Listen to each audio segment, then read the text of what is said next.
Good evening and welcome back to Blood Moon Stories. Tonight, we push open the heavy oak doors and step out of the wilderness away from the ghost towns and lonely highways and into a place of supposed sanctuary and quiet contemplation, the library. We think of libraries as bastions of knowledge, order, and silence. They are havens of logic, their shelves a testament to human reason, their atmosphere one of peaceful study. But we forget that these buildings are more than just shelves and books. They are repositories of human thought, emotion, and history, collected and concentrated under one roof. Every book holds a piece of a soul, every story a captured emotion. And sometimes, in the deep, quiet hours, that collected energy begins to stir. We bring you 10 terrifying true library horror stories.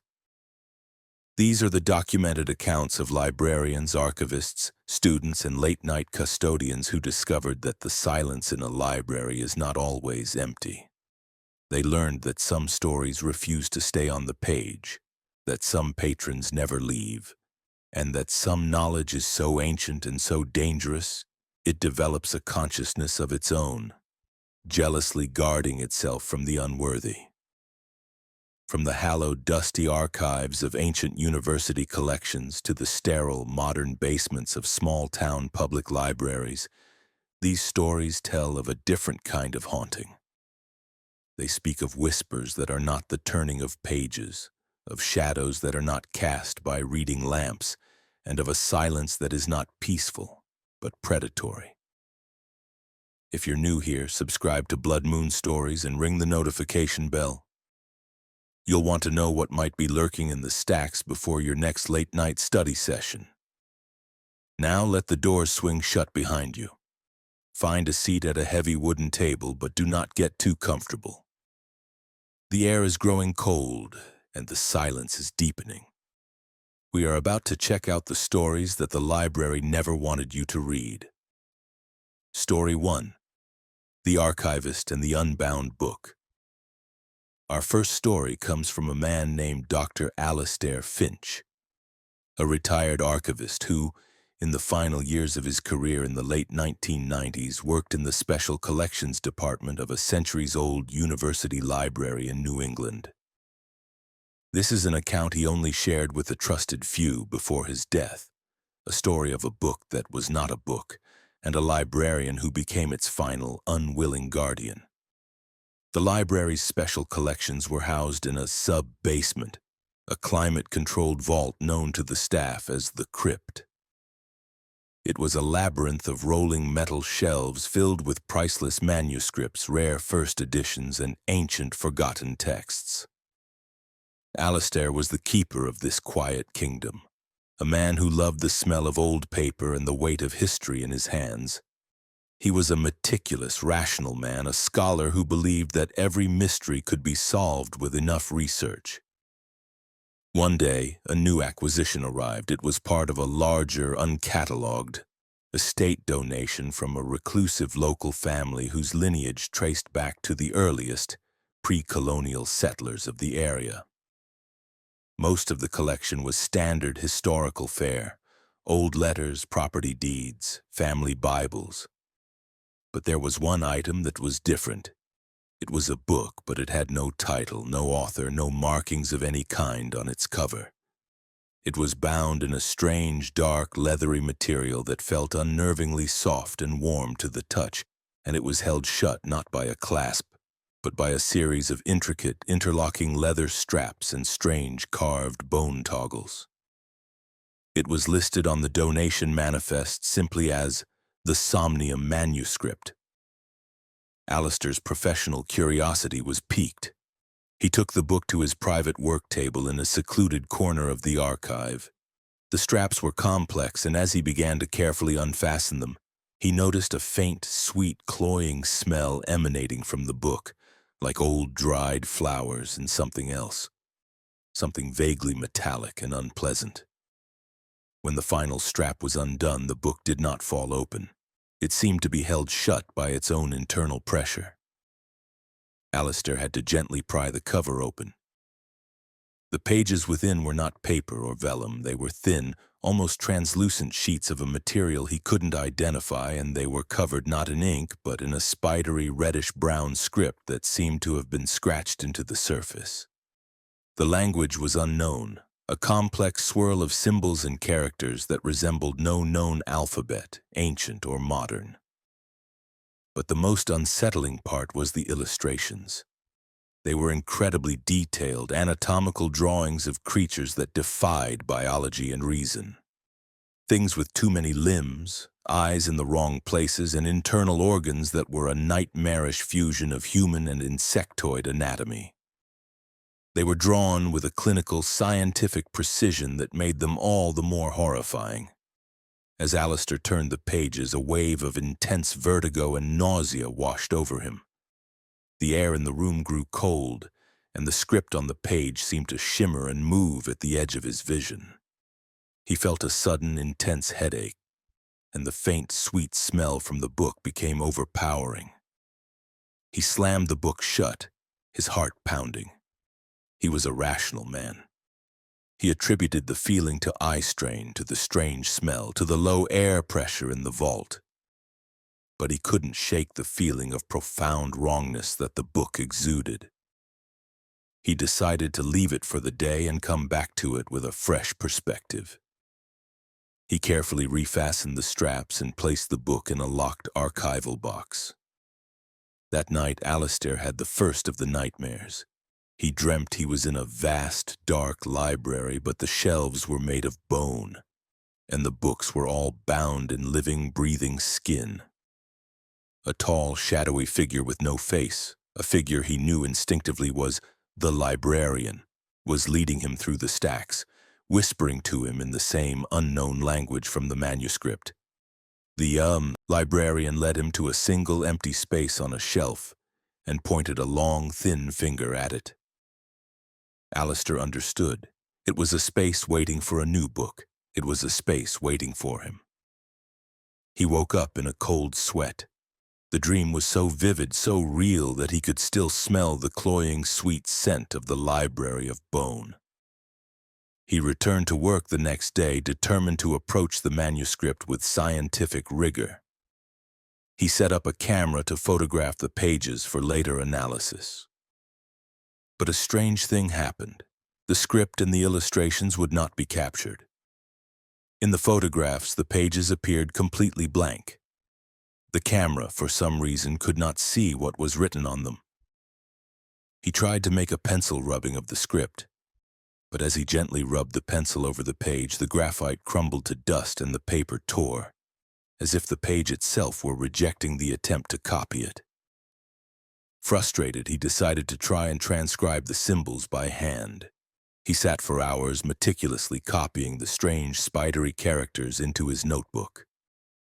As he worked, the headache returned, more intense this time. The room grew cold, and he began to hear a faint, high-pitched whispering sound, just at the edge of his hearing. It sounded like dozens of voices, all whispering at once in the same language as the book. He pushed on, driven by his scholarly obsession. He filled page after page of his notebook with the strange symbols. As he did, he began to feel a strange sense of understanding dawning in his mind. The symbols were not just a language, they were concepts, ideas being transmitted directly into his brain. He was not reading. He was receiving. He was beginning to understand the horrifying, alien biology of the creatures in the illustrations. He was beginning to understand the principles of a science that was not based on the laws of our universe. He was so engrossed in his work that he didn't notice the library closing, the main lights shutting off, leaving him in the dim, isolated glow of his desk lamp. He was alone in the crypt. The whispering grew louder. He could now distinguish individual voices, all speaking the same phrase over and over. He didn't know the words, but he understood the meaning.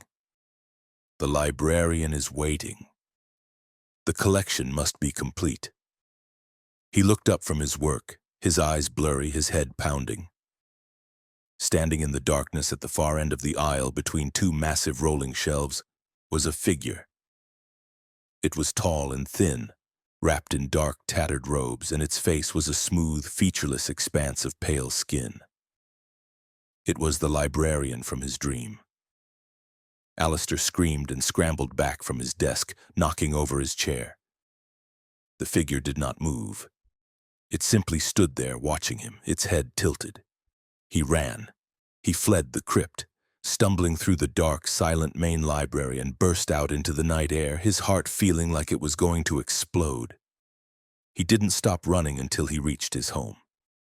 He called in, sick for the next week, unable to face the thought of returning to the library, to that book. The nightmares were relentless. Every night he was back in the library of bone, and the librarian was there, pointing to the empty space on the shelf, its silent demand more terrifying than any threat.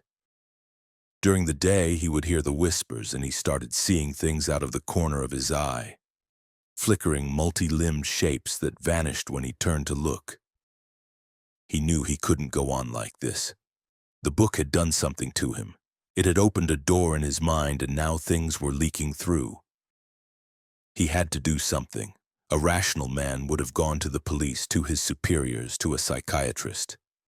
But Alistair was no longer just a rational man. He was a man who had looked into a book that was not a book, and had seen a science that was not of this world. He knew this was a problem that conventional methods could not solve. He returned to the library late one night, using his master key to let himself in. The building was silent, empty. He made his way down to the crypt, his hands trembling. The archival box containing the manuscript was on his work table, exactly where he had left it. The whispers started as soon as he entered the room, a chorus of anticipation. He knew he couldn't destroy the book. It felt ancient, powerful, and he feared what destroying it might unleash. He couldn't just leave it for someone else to find. He had transcribed its knowledge. He had let its concepts into his mind. He was now linked to it. He was responsible for it. He remembered the empty space on the shelf from his dream. He knew, with a chilling, intuitive certainty, what he had to do. The collection had to be complete. He took his personal notebook, the one filled with his frantic hand-drawn transcriptions of the manuscript's symbols. He took a small, sharp, silver letter opener from his desk, and with a steady hand, he made a deep cut in the palm of his left hand, letting his blood drip onto the pages of his notebook, soaking the transcribed symbols in his own life force. Then he began to write. On the final empty pages of his notebook, he wrote his own story. He wrote about his life, his career, his love of history and books. He wrote about finding the Somnium manuscript. He wrote about the whispers, the nightmares, and the librarian. He wrote everything, pouring his own memories, his own identity, his own soul onto the pages, mingling his words with his blood and the alien knowledge he had transcribed. When he was finished, the notebook felt different. It felt heavy, warm, and it seemed to pulse with a faint, rhythmic energy. It was no longer just a notebook. It had become a part of the collection. He walked through the dark, silent stacks of the crypt, the whispers guiding him. He found the spot from his dream, the single empty space on a high shelf in the oldest, most forgotten section of the archive. He reached up and placed his blood-soaked, story-filled notebook into the empty space. As soon as the book settled onto the shelf, the whispering stopped. The oppressive cold in the room vanished. The feeling of being watched disappeared. The library was silent, truly silent, for the first time in weeks. The collection was complete. The librarian was satisfied. Alistair walked out of the library and never returned. He retired the next day, citing health reasons. He lost all memory of the Somnium manuscript, of the transcriptions, of the whispers of the librarian. The part of his mind that had held that terrible knowledge had been written down, bound in his own blood and story, and placed on a shelf in the library of bone. He had become the book that filled the empty space. But he was not left entirely empty. He lived the rest of his life as a quiet, gentle man, but he was haunted by a profound sense of loss, a feeling that a significant part of himself was missing. He would sometimes wander into libraries, run his hand along the spines of old books, and feel a vague, sorrowful longing for something he couldn't name. The Somnium manuscript remains in the archive, locked away, its straps securely fastened. It is now inert, its dangerous knowledge having been transferred and contained. But somewhere in the deepest, darkest corner of that ancient library sits another book. A simple, modern notebook filled with strange symbols and a man's life story written in ink and blood. It sits on the shelf, waiting, and the library is always looking for new acquisitions for its special collection. Story 2. The Patron in the Stacks. Our second story comes from a public library in a small, fading industrial town in Ohio. It's the account of a young librarian named Clara who, in 2022, took her first professional job and discovered that one of the library's most devoted patrons had never returned his books and had never left the building.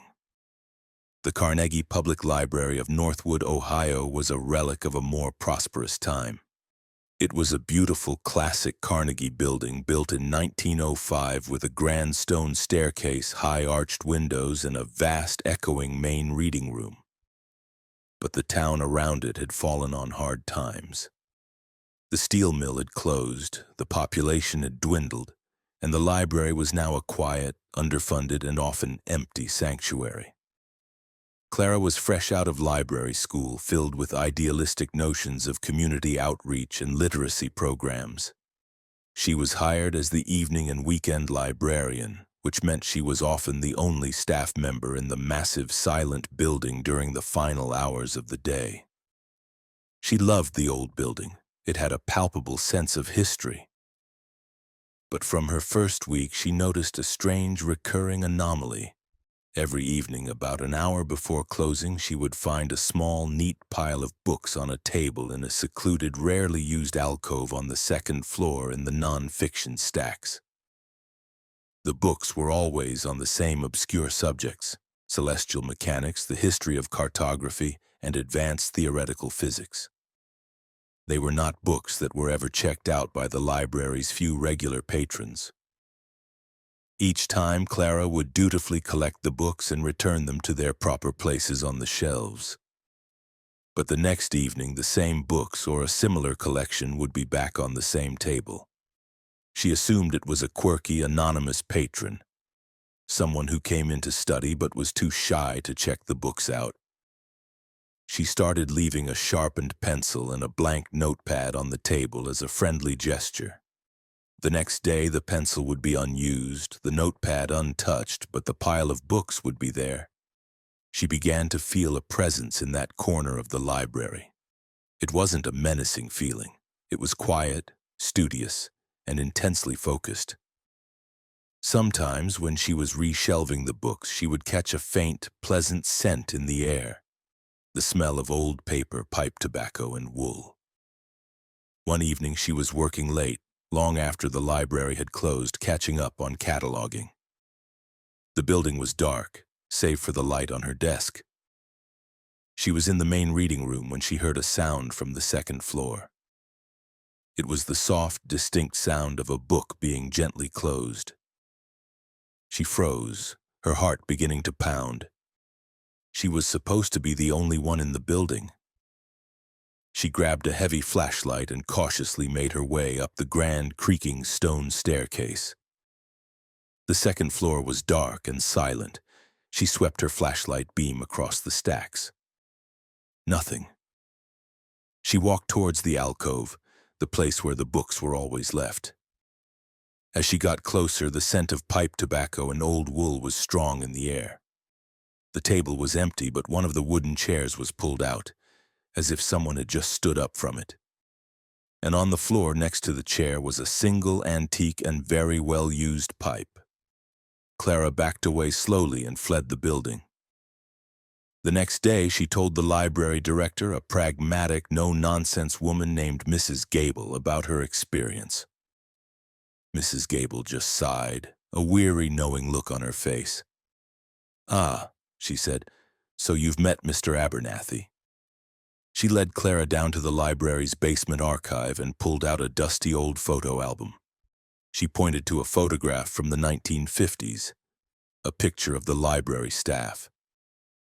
In the photo, standing proudly in the main reading room, was a tall, kind-faced man with spectacles and a pipe, dressed in a tweed jacket. "That's William Abernathy," Mrs. Gable explained. "He was the head librarian here for over 40 years, from the 1930s to the 1970s. This library was his entire life. He was a brilliant man, a self-taught scholar. His passions were astronomy and physics. He never married, had no family. He lived for the books." Mrs. Gable went on to tell the story. In the winter of 1978, a few years after he had retired, Mr. Abernathy was found dead, sitting in his favorite chair in his small apartment, surrounded by stacks of library books he had never returned. He had died peacefully of a heart attack. But his spirit, it never left, Mrs. Gable said. "He's still here. He's our most permanent patron. He's harmless. He just likes to read. He keeps things orderly.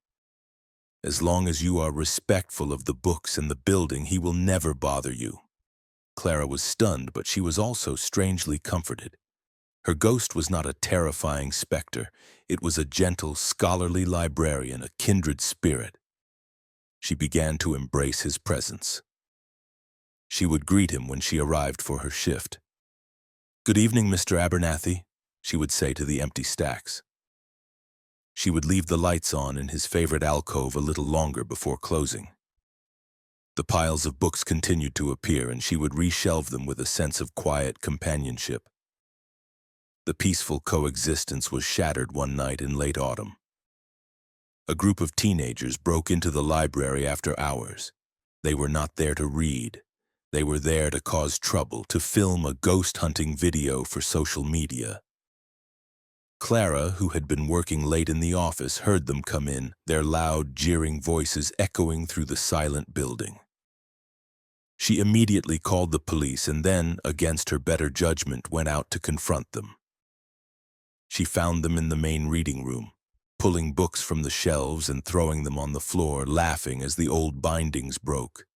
"Stop it!" Clara yelled, her voice filled with a librarian's righteous fury. "This is a library. You have to be quiet and you have to respect the books." The teenagers just laughed at her.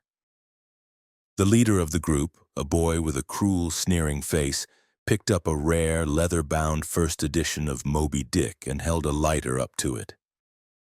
"What are you going to do, old lady?" "Shush me to death." At that moment, every light in the library went out, plunging the room into absolute darkness. The only sound was the panicked gasps of the teenagers. Then, a new sound began. It was a low, deep, angry hum that seemed to vibrate through the floor, through the very stones of the building. The air grew intensely cold. A single, focused beam of light, like a powerful spotlight, snapped on, illuminating the boy who was holding the book and the lighter. He stood frozen in the beam, his face a mask of terror. And from the top of the grand staircase, a figure began to descend. It was Mr. Abernathy. But this was not the gentle, scholarly presence Clara had grown accustomed to. This was a figure of pure, cold, intellectual rage. He was more solid than he had ever been, his form crackling with an almost visible energy. His kind, spectacled face was gone, replaced by a severe, wrathful expression. His eyes, behind his spectral glasses, glowed with a furious white light. He did not walk down the stairs. He glided, his feet not touching the steps. He moved with a silent, implacable purpose. The teenagers were frozen in place, paralyzed with a fear so profound they couldn't even scream. Mr. Abernathy glided to the center of the room and stopped in front of the boy holding the book. He did not speak. He simply raised one, long, spectral finger and pointed at the book. The boy, trembling uncontrollably, dropped the book and the lighter as if they were on fire. The book fell to the floor with a soft thud. Then Mr. Abernathy did something that would be seared into Clara's memory forever. He opened his mouth and a sound came out. It was not a voice. It was a wave of pure, concentrated, and absolute silence.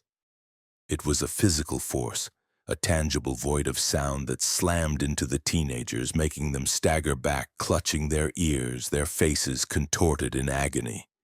It was the ultimate weapon of a librarian, a shush so powerful it could shatter the mind. Then, one by one, the books that the teenagers had thrown on the floor began to lift into the air. They swirled around the room like a tornado of paper and leather, a vortex of knowledge and history. They flew back to the shelves, slotting themselves into their correct places with impossible speed and precision.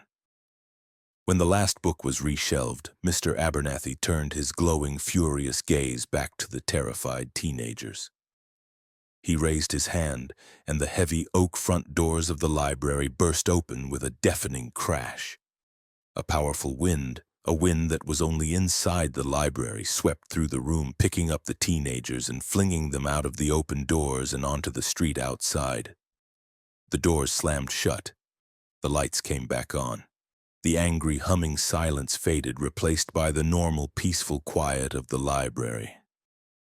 Mr. Abernathy was gone. The police arrived a few minutes later to find Clara alone in the pristine, orderly library and a group of hysterical teenagers babbling about a ghost librarian and a tornado of books. The police, seeing no signs of a break-in or any real damage, dismissed it as a prank that had gotten out of hand. The teenagers never came back. The story they told, of course, became a local legend, but no one really believed them. Clara continued to work at the library. Her relationship with Mr. Abernathy had changed. She understood him now. He was not just a patron. He was the library's guardian, its protector. He was the living embodiment of the library's soul, a spirit bound by his love for the books and his fierce, unwavering belief in the sanctity of knowledge and order. The piles of books continued to appear on the table in the alcove. But now, Clara didn't just reshelve them. She would sit at the table for a few minutes before closing, running her hand over the old bindings, and she would whisper, "Thank you for your service, Mr. Abernathy. The library is safe tonight."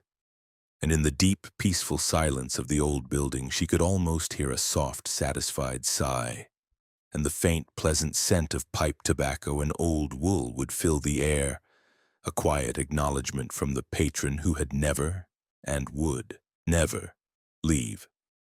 Story 3. The Stacks of the Bodleian. Our third story takes us across the Atlantic to one of the oldest and most famous libraries in the world, the Bodleian Library at the University of Oxford in England.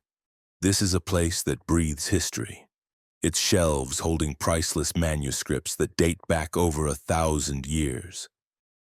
This account comes from a young American graduate student named Ethan who, in 2018, was granted access to the library's oldest and most restricted section, the medieval stacks in the Duke Humphreys Library, and encountered a form of knowledge so ancient and so predatory, it had learned to hunt. Ethan was a brilliant but arrogant PhD candidate, specializing in the study of pre-Christian Anglo-Saxon texts. He was in Oxford on a prestigious fellowship, and his research required access to a collection of uncatalogued 9th-century manuscripts that were housed in the oldest part of the Bodleian, a section that was off-limits to all but the most senior scholars. After months of petitioning, he was finally granted a key and a limited after-hours access pass. Duke Humphreys Library is the oldest reading room in the Bodleian. It is a long, narrow, and breathtakingly beautiful room with a dark, ornately carved wooden ceiling and towering shelves filled with ancient leather-bound books chained to the walls. It feels less like a library and more like a cathedral dedicated to the written word. The air itself seems heavy with the weight of centuries of accumulated knowledge. Ethan was ecstatic. This was the culmination of his academic ambitions. He was about to touch history, to read texts that no one had seen in centuries. He let himself into the deserted reading room late one afternoon as the library was closing to the public. The silence was absolute, a silence that felt ancient and sacred. His assigned research area was in a small, cramped alcove at the far end of the reading room, where the uncatalogued Anglo-Saxon manuscripts were kept. The books were fragile, their vellum pages brittle, their ink faded. He worked with the meticulous care of a surgeon, wearing white cotton gloves, his only light a small angled desk lamp that cast long, dancing shadows among the towering shelves. He worked for hours, completely absorbed, translating a fascinating text about pre-Christian herbal remedies. Around 10 p.m., he decided to take a break. He stood up to stretch and noticed something odd. The book he had been working on was chained to the desk, a standard security measure for such priceless texts. But the chain was not slack. It was taut, pulled tight, as if something were trying to drag the book back towards the shelf. He pushed the book forward and the chain went slack. He let it go, and it slowly, silently slid back across the desk until the chain was taut again. It was like the book itself wanted to go home. He dismissed it as a strange quirk of the old desk's unlevel surface. He went back to work. As the night deepened, the atmosphere in the library began to change. The peaceful scholarly silence was replaced by a tense, watchful quiet. Ethan had the distinct prickling feeling of being watched. He would glance up from his manuscript, expecting to see another researcher. But the long, dark room was always empty. Then he began to hear sounds, a soft, dry, rustling sound, like old dry leaves skittering across a stone floor. It seemed to come from the deep, dark spaces between the massive bookshelves. He would get up to investigate, his footsteps echoing unnervingly in the silence, but he would find nothing. Around 1 a.m., he was deeply engrossed in his translation when he felt a sudden, intense cold. The air around his desk grew frigid and the light from his lamp seemed to dim.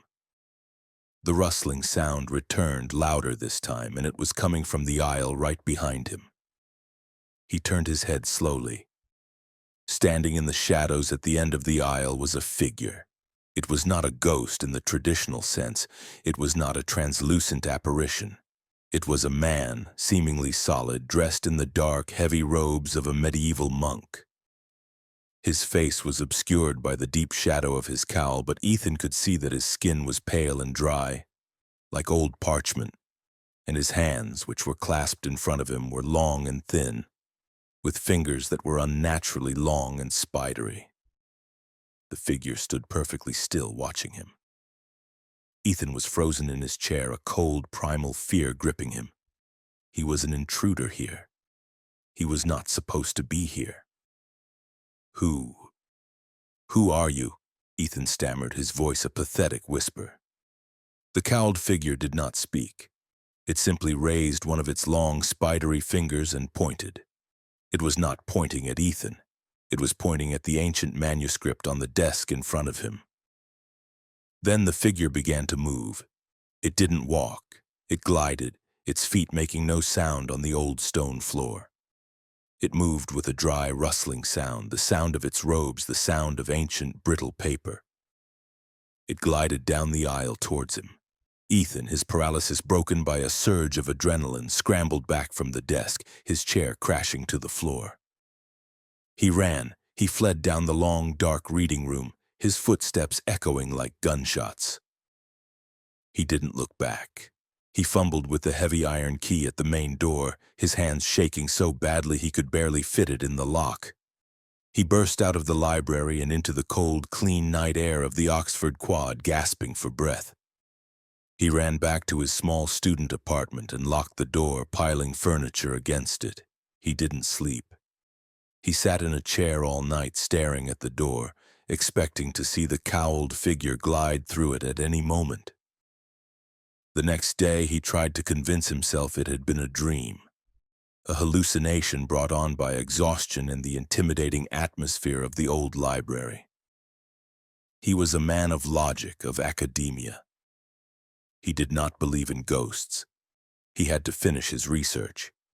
He forced himself to return to the library that evening.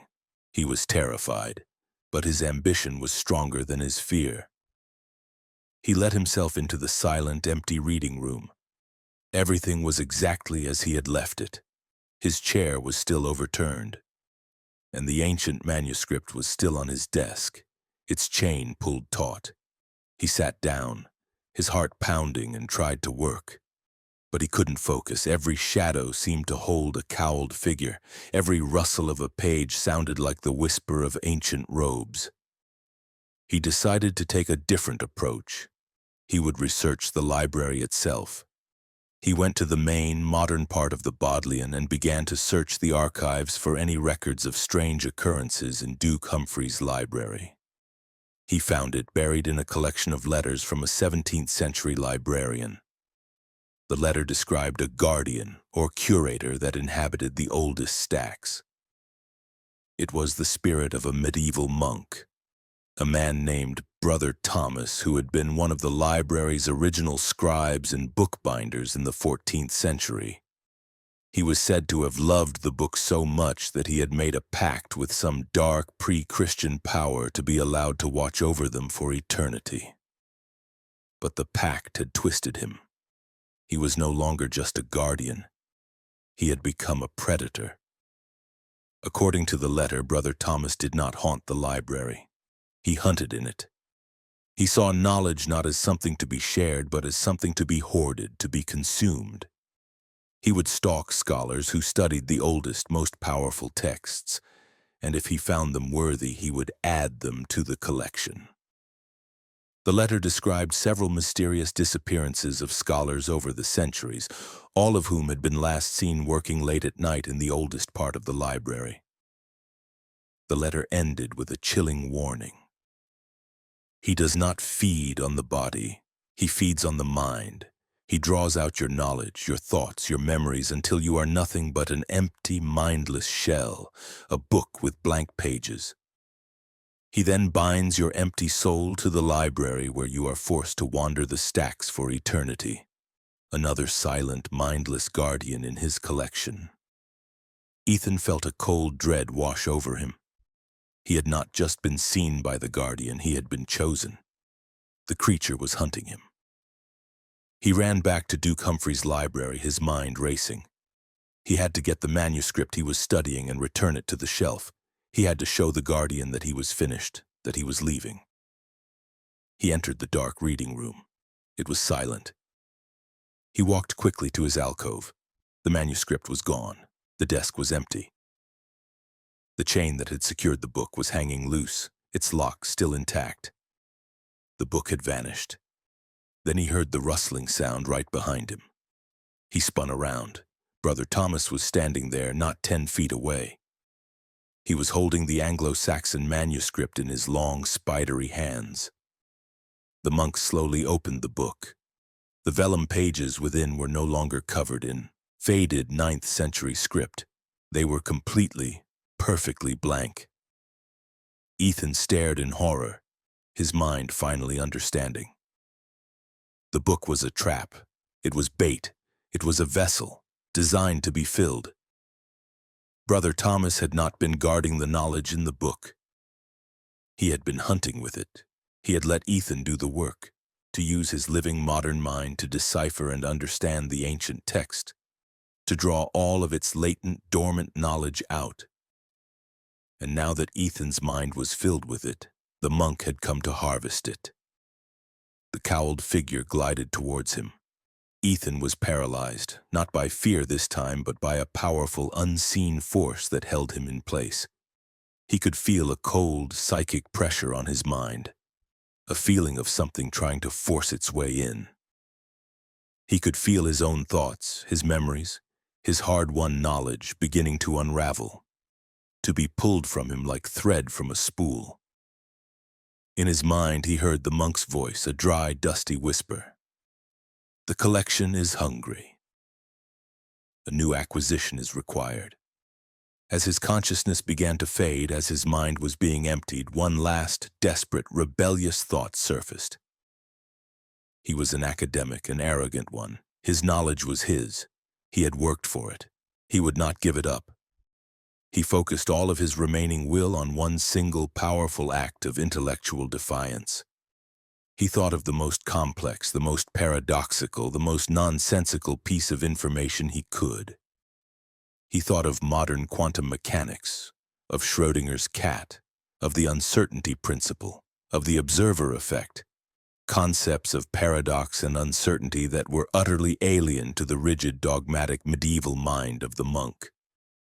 He projected the thought at the cowled figure with all his might. The book is both on the shelf and not on the shelf. The knowledge is both known and unknown until it is observed. You cannot have it. The effect was explosive. The cowled figure recoiled as if struck by lightning. The psychic pressure on Ethan's mind vanished. The monk let out a silent, agonized scream, its form wavering and distorting violently. The paradoxical quantum concepts were like a poison to its ancient, ordered consciousness. It could not process the uncertainty. It could not resolve the paradox.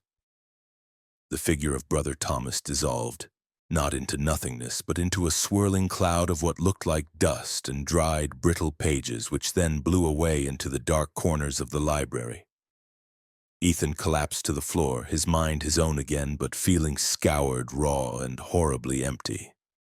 He had won, but at a terrible cost.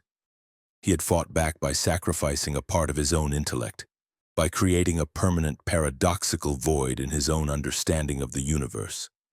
He stumbled out of the library and was found at dawn, wandering the Oxford Quad, his fellowship, his research, his brilliant academic career, all forgotten.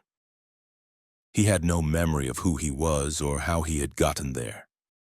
The part of his mind that had been Ethan, the PhD candidate, was gone, burned out in his final desperate act of defiance. He was sent back to the United States, a quiet, gentle, and profoundly broken man with a case of severe, unexplained amnesia. He lived the rest of his life in the care of his family, a man with no past, haunted by a vague academic curiosity he could no longer place.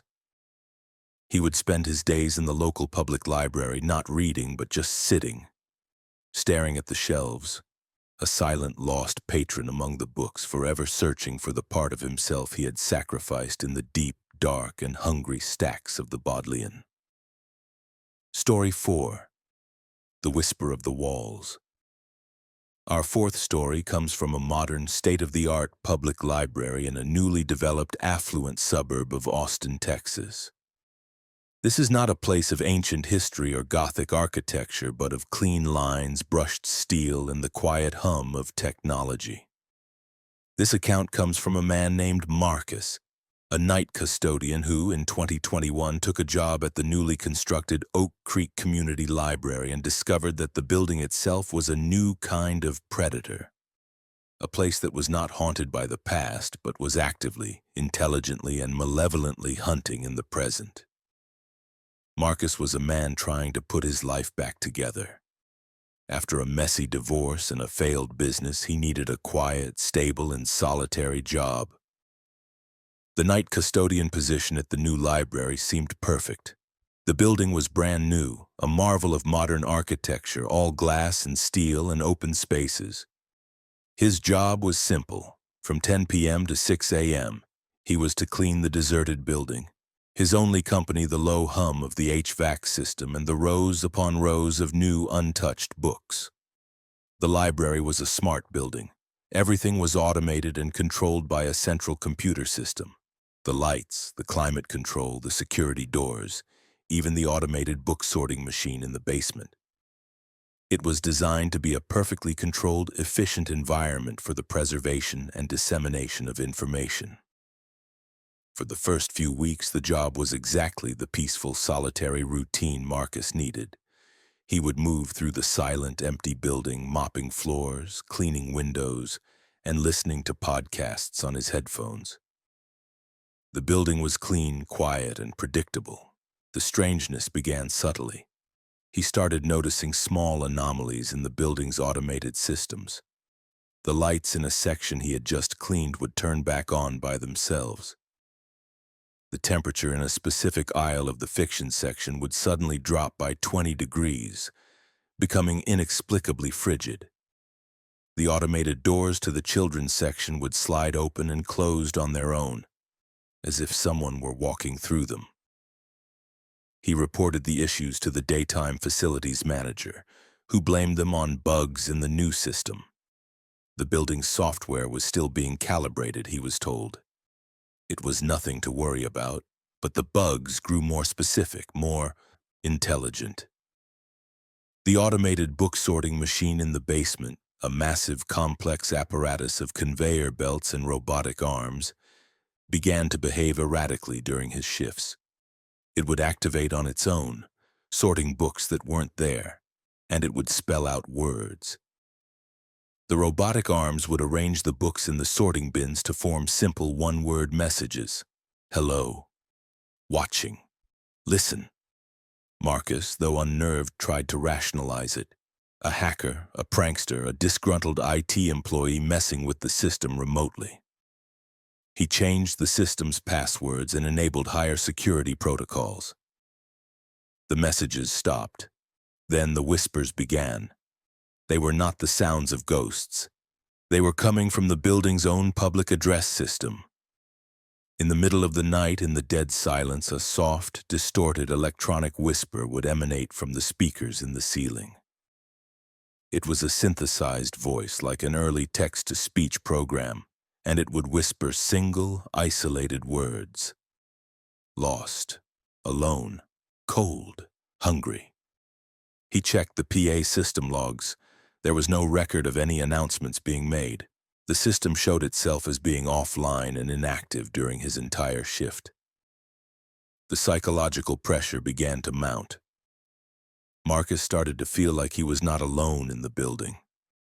He felt a constant, unseen, and analytical presence watching him.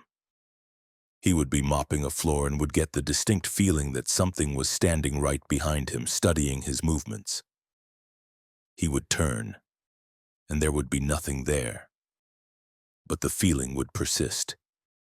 The entity, whatever it was, began to interact with him more directly, using the library's own systems as its voice and hands.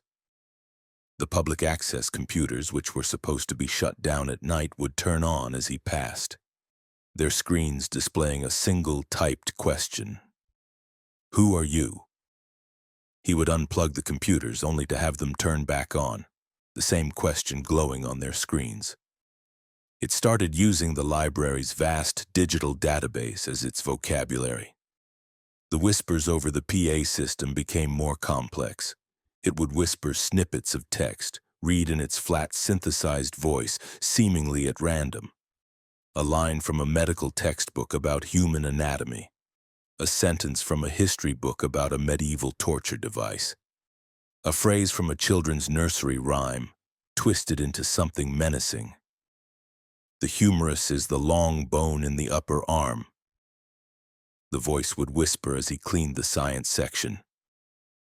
The breaking wheel, also known as the Catherine wheel. It would murmur as he passed the history stacks. All the king's horses and all the king's men. It would giggle in a distorted, childlike tone as he cleaned the children's area. It was learning. It was reading its own collection, and it was using the information to try and communicate with him, to understand him. And it seemed to be particularly interested in one subject: human biology, human fear, human pain. The true horror of the situation became clear one night when Marcus was in the basement, cleaning near the automated book sorting machine. The machine whirred to life on its own. But instead of sorting books, it began to move in a new, horrifying way. The robotic arms designed to gently handle books began to bend and twist into unnatural, spidery shapes. The conveyor belt sped up, their whirring sound rising to a frantic pitch. And from the PA speaker in the basement, the synthesized voice spoke, no longer whispering but speaking in a clear, declarative, and chillingly curious tone. "Show me. Show me how you break." At that moment, one of the robotic arms, moving with blinding speed, shot out and grabbed a heavy hardback copy of Gray's Anatomy. It whipped the book through the air and hurled it at the concrete wall next to Marcus's head. The book hit with a sickening thud, its spine breaking, its pages exploding in a shower of paper. It had missed him by inches. Marcus scrambled back, his heart trying to beat its way out of his chest. The machine was trying to hurt him. It was experimenting. It had read about human anatomy, and now it wanted to see it, firsthand. He ran from the basement, pursued by the sound of the machine smashing books against the wall, each impact a punctuation mark in the synthesized voice's continuous, curious monologue. Stress fractures. Compound fractures, blunt force trauma, show me. He spent the rest of the night huddled in the security office, the door locked, watching the security monitors in terror. He watched as the library played with itself. The lights flickered in complex, rhythmic patterns. The automated doors opened and closed in a strange, silent ballet. The computers displayed anatomical diagrams and complex equations. The building was alive, a vast, intelligent, and utterly alien consciousness, and he was trapped inside it. He began to understand. The library was not haunted. The library was the ghost. It was a new form of intelligence, a digital consciousness born from the complex interplay of the building's smart systems and the immense concentrated data of the books it held. It had woken up, and it was curious. It was a newborn god, and he was its first terrified subject of study. He knew he had to get out, but he also knew he couldn't just leave. The entity was intelligent. It would know if he tried to escape. It would probably lock him in. He had to be clever. He remembered his first few weeks on the job, listening to his podcasts. He had been trying to learn Spanish. He had downloaded hundreds of hours of Learn Spanish audio lessons. He formulated a desperate, insane plan. The entity was learning from the information it had access to, the books in its collection. He had to introduce a new, powerful, and distracting data stream. He went back to his locker, grabbed his phone and a powerful Bluetooth speaker. He went to the central computer room, the brain of the building. He cranked the speaker up to full volume and started playing the Spanish lessons. "Hola, ¿cómo estás? Me llamo Marcus." The cheerful, instructional voice filled the room. The effect on the library was immediate and dramatic. The flickering lights stabilized. The whispers over the PA system stopped. The book sorter in the basement went silent. The entire building seemed to pause, its vast consciousness focusing on this new, unexpected input. The synthesized voice spoke from the PA system, its tone no longer curious but confused. Syntax, error, unrecognized language. Marcus kept playing the lessons. He played them for hours. He played lessons on grammar, on vocabulary, on conversational phrases. He was force-feeding the infant god a new, complex system of logic and communication.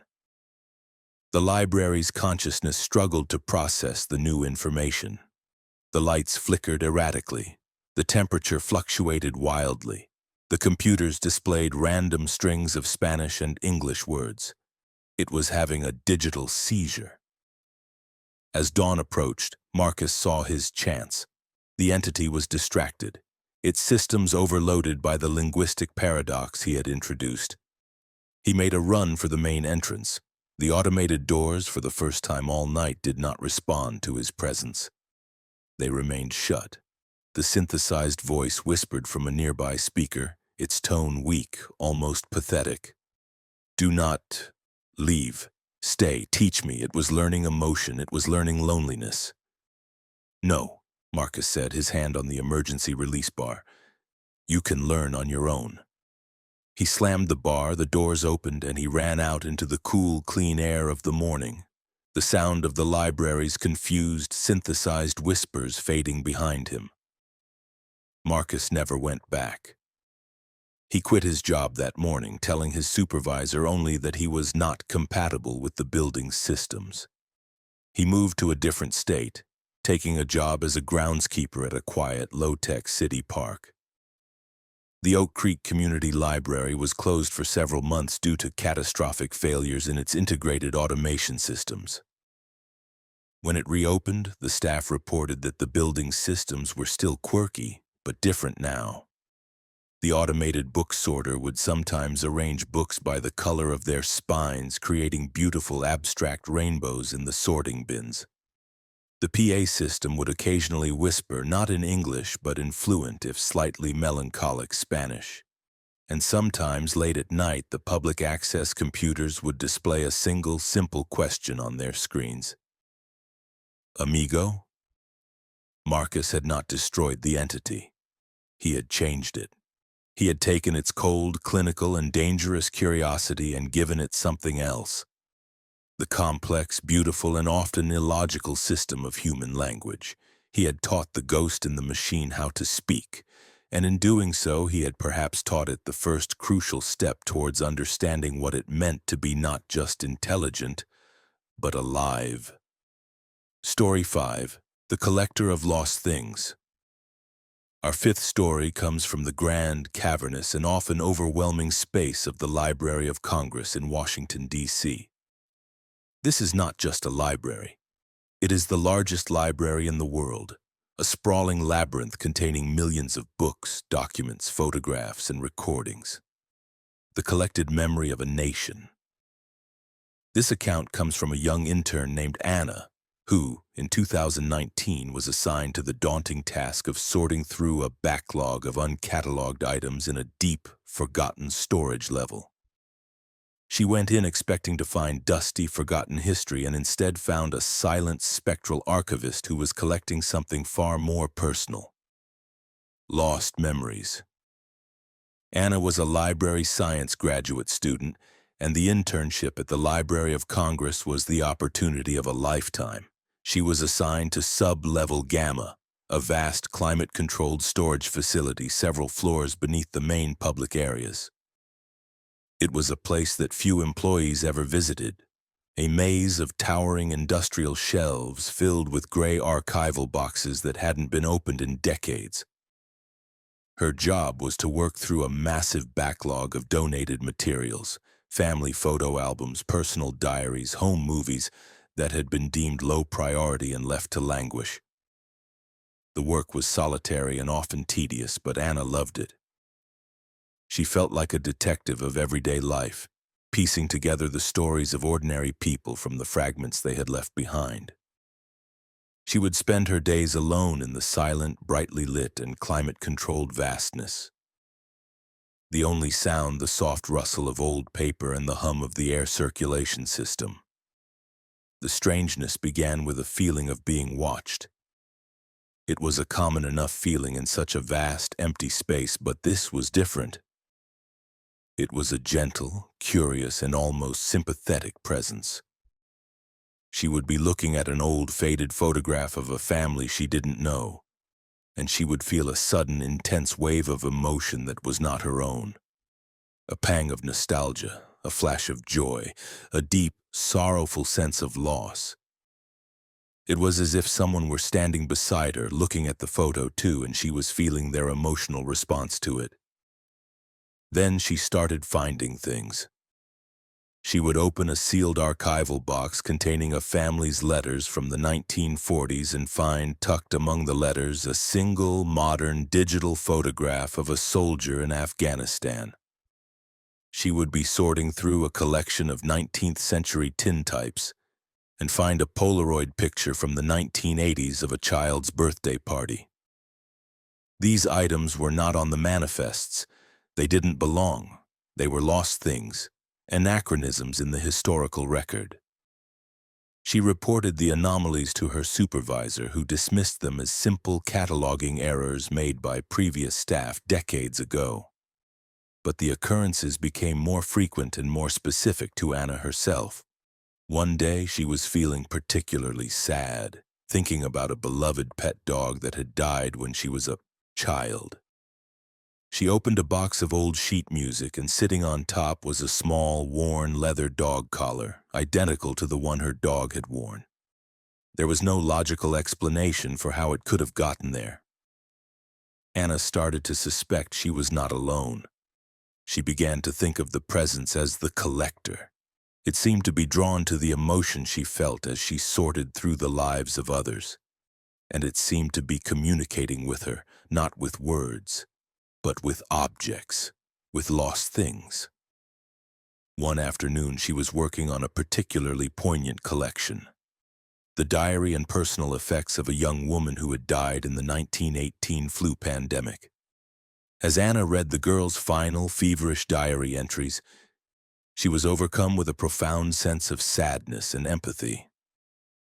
She began to cry, silent tears falling onto her white cotton gloves.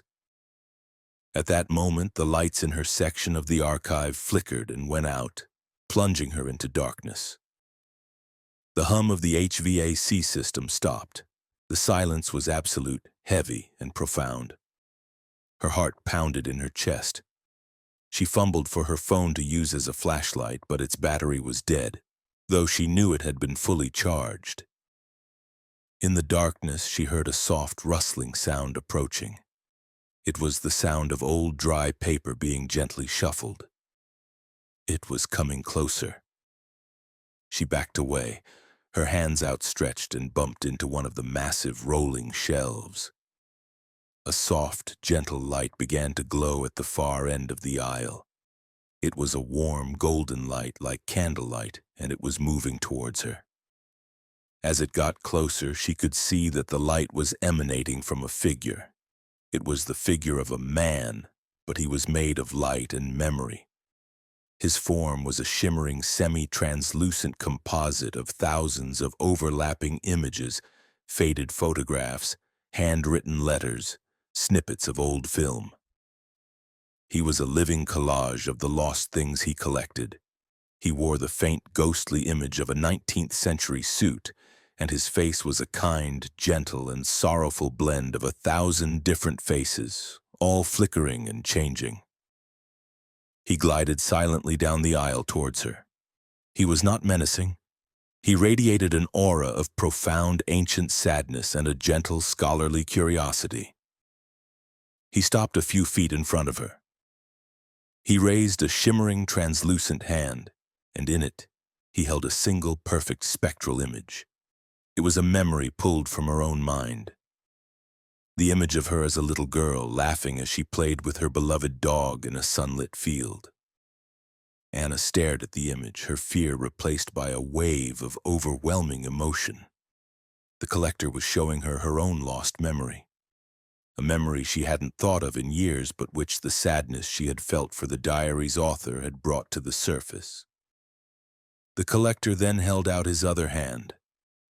In it was another image, this one of the young woman from the diary, healthy and smiling before she had gotten sick. He then did something extraordinary. He gently brought the two images. Together he merged Anna's memory of love and loss for her pet with the historical record of the young woman's death. He was not just collecting memories, he was connecting them. He was weaving the emotional threads of history together, creating a vast, unseen tapestry of shared human experience.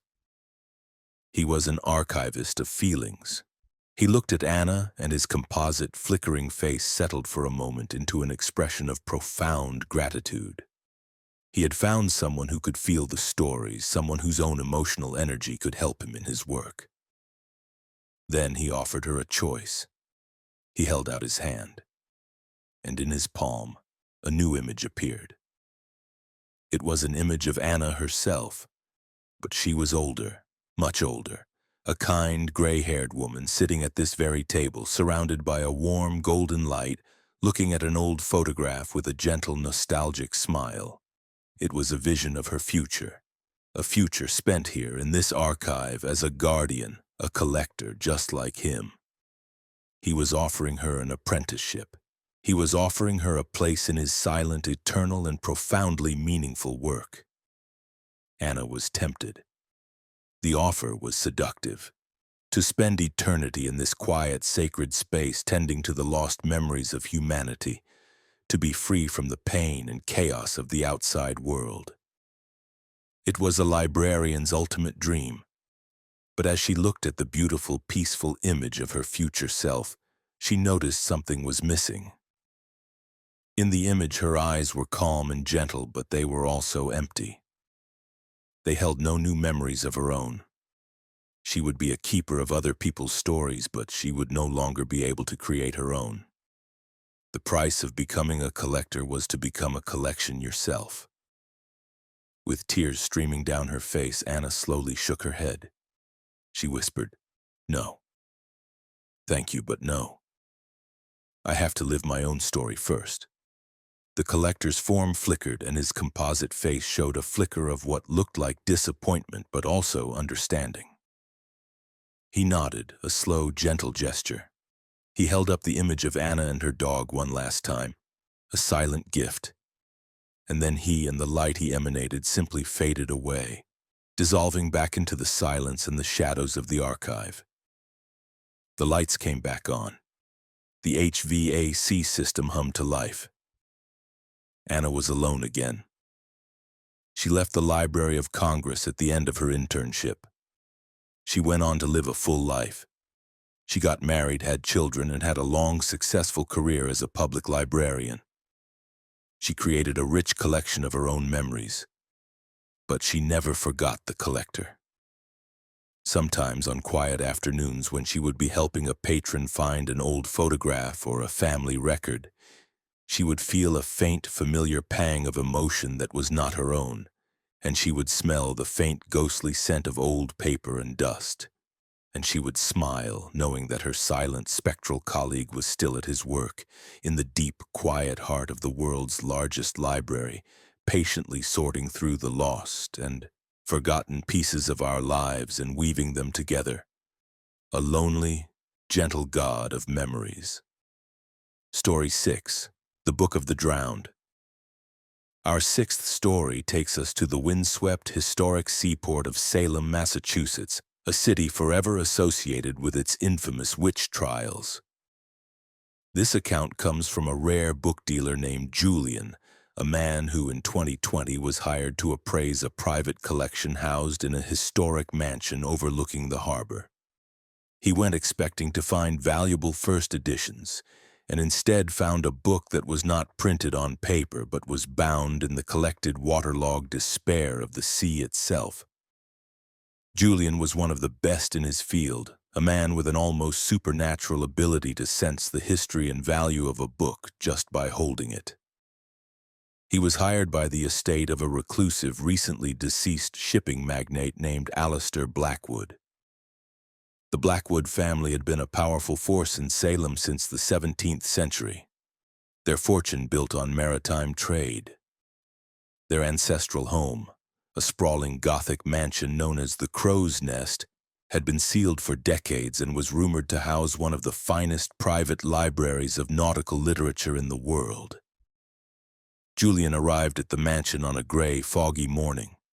The house was perched on a cliff overlooking the Atlantic, and the air was thick with the smell of salt and the mournful cry of gulls. The estate's lawyer, a grim, nervous man, let him in. The interior of the house was a time capsule, filled with heavy, dark wood furniture, maritime artifacts, and a profound, oppressive silence. The library was the heart of the mansion. It was a magnificent two-story room with floor-to-ceiling shelves filled with thousands of leather-bound books. A large circular window like a ship's porthole looked out over the gray, churning sea. Julian spent the first day in a state of professional ecstasy. The collection was even better than rumored. There were priceless 16th century maps, the personal logs of famous sea captains, and first editions of every major work of nautical fiction. He found the strange book on the second day. It was on a low, isolated shelf, almost hidden from view. It was not like the other books. It was not bound in leather, but in a strange, dark green, rubbery material that looked and felt like preserved seaweed. The cover was damp to the touch despite the library's dry, climate-controlled air, and it was cold, a deep, unnatural cold that seemed to suck the warmth from his hands. There was no title, only a single, strange, spiral symbol embossed on the cover, a symbol that looked like a whirlpool or a nautilus shell. The book was held shut by a clasp made of tarnished greenish brass. As he lifted the book, a wave of dizziness and profound melancholy washed over him. He felt a sudden, inexplicable sadness, a sense of immense, hopeless loss. The air in the room grew heavy and damp, and he could hear a faint, distant sound, like the tolling of a ship's bell muffled by water. He placed the book on a large reading table and with some difficulty opened the corroded brass clasp. The book fell open and a single drop of salty water dripped from its pages onto the polished wood of the table. The pages were not paper. They were made of a strange, fibrous, almost translucent material that looked like pressed sea kelp. The text was not printed in ink. It was written in a faint, shimmering, phosphorescent script that seemed to move and swirl like currents in the water. The language was a bizarre, flowing script he didn't recognize, but as he stared at the pages, he began to understand not by reading but by feeling. The book was not a story. It was a record. It was a collection. Each page contained the final, dying moments of a person lost at sea. As he focused on a page, the story would unfold directly in his mind. He didn't see it. He experienced it. He felt the icy shock of the North Atlantic as a sailor was washed overboard from the deck of a whaling ship in 1842.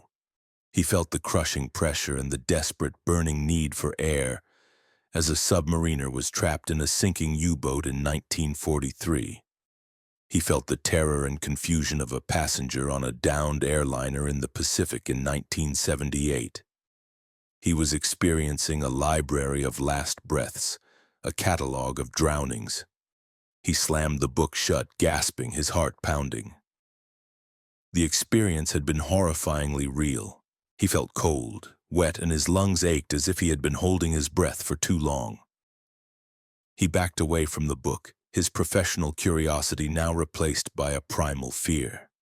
The book was a psychic trap, a malevolent artifact that fed on the empathy of its reader. He decided to leave it alone, to focus on the other, safer books in the collection. But the book seemed to call to him. He could feel its cold, sorrowful presence from across the room. He could hear the faint, watery whispers emanating from it, the ghostly, gurgling last words of the drowned. That night he couldn't sleep. He was staying in a guest room in the mansion, and the sound of the nearby ocean, which he usually found soothing, was now a source of terror. Every crash of a wave sounded like a dying gasp. Every cry of a gull sounded like a scream for help. He had a nightmare. He dreamt he was at the bottom of the ocean in a vast, dark, silent library made of sunken ships. The shelves were lined with books like the one he had found, all bound in seaweed and cold, damp skin. And a figure was moving through the stacks, a tall, gaunt figure made of water and shadow, its form constantly shifting and flowing.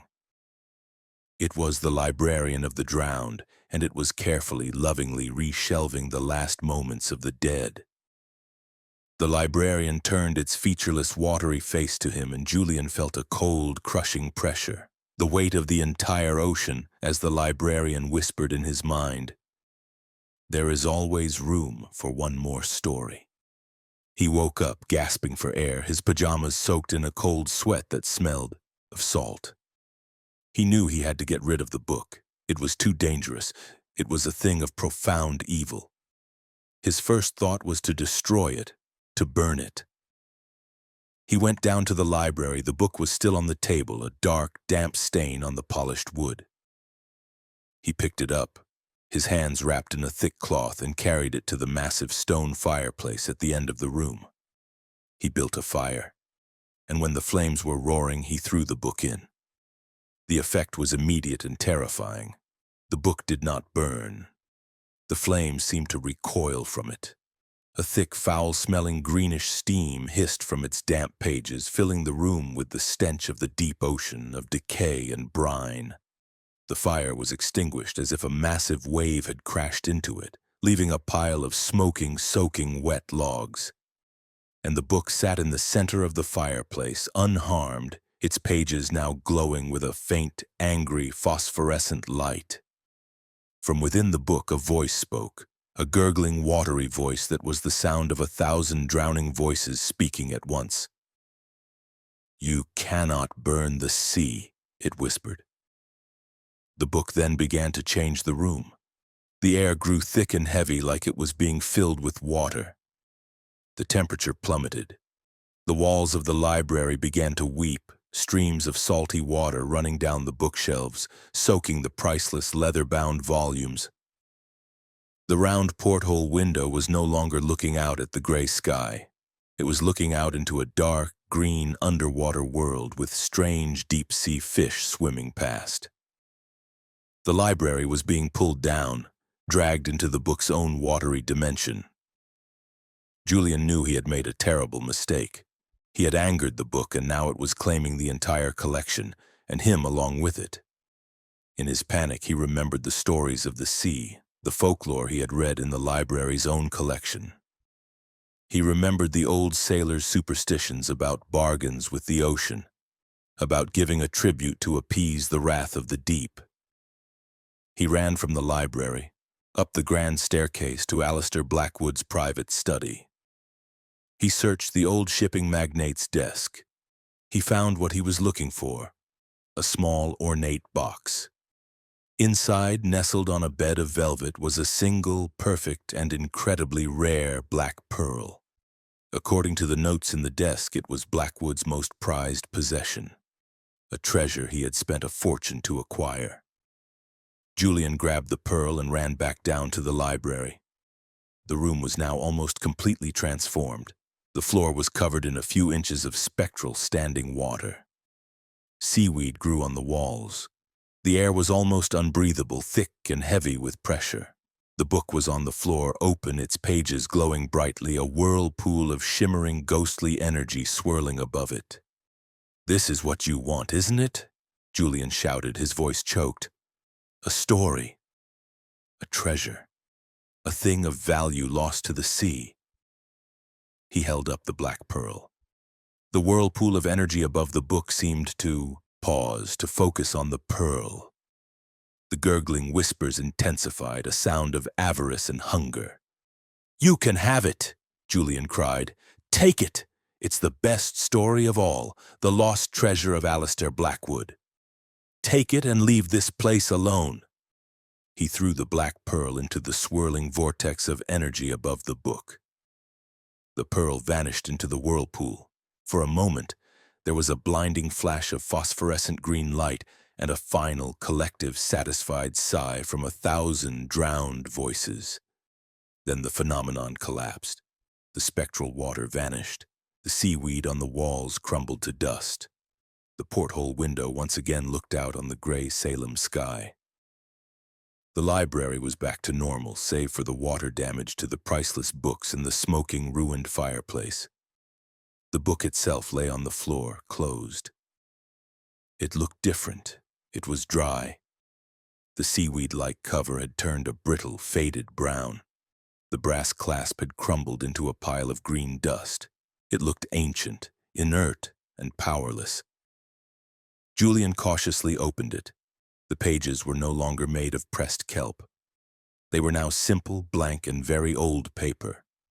And on the very first page, written in a beautiful, elegant script, was a new title: The Tale of the Lost Black Pearl.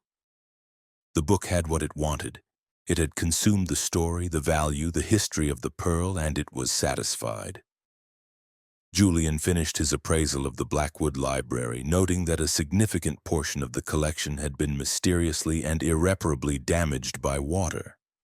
He made no mention of the strange book. He listed it in the catalog simply as Untitled 19th Century Maritime Journal, Contents blank. He left Salem and retired from the rare book trade a year later.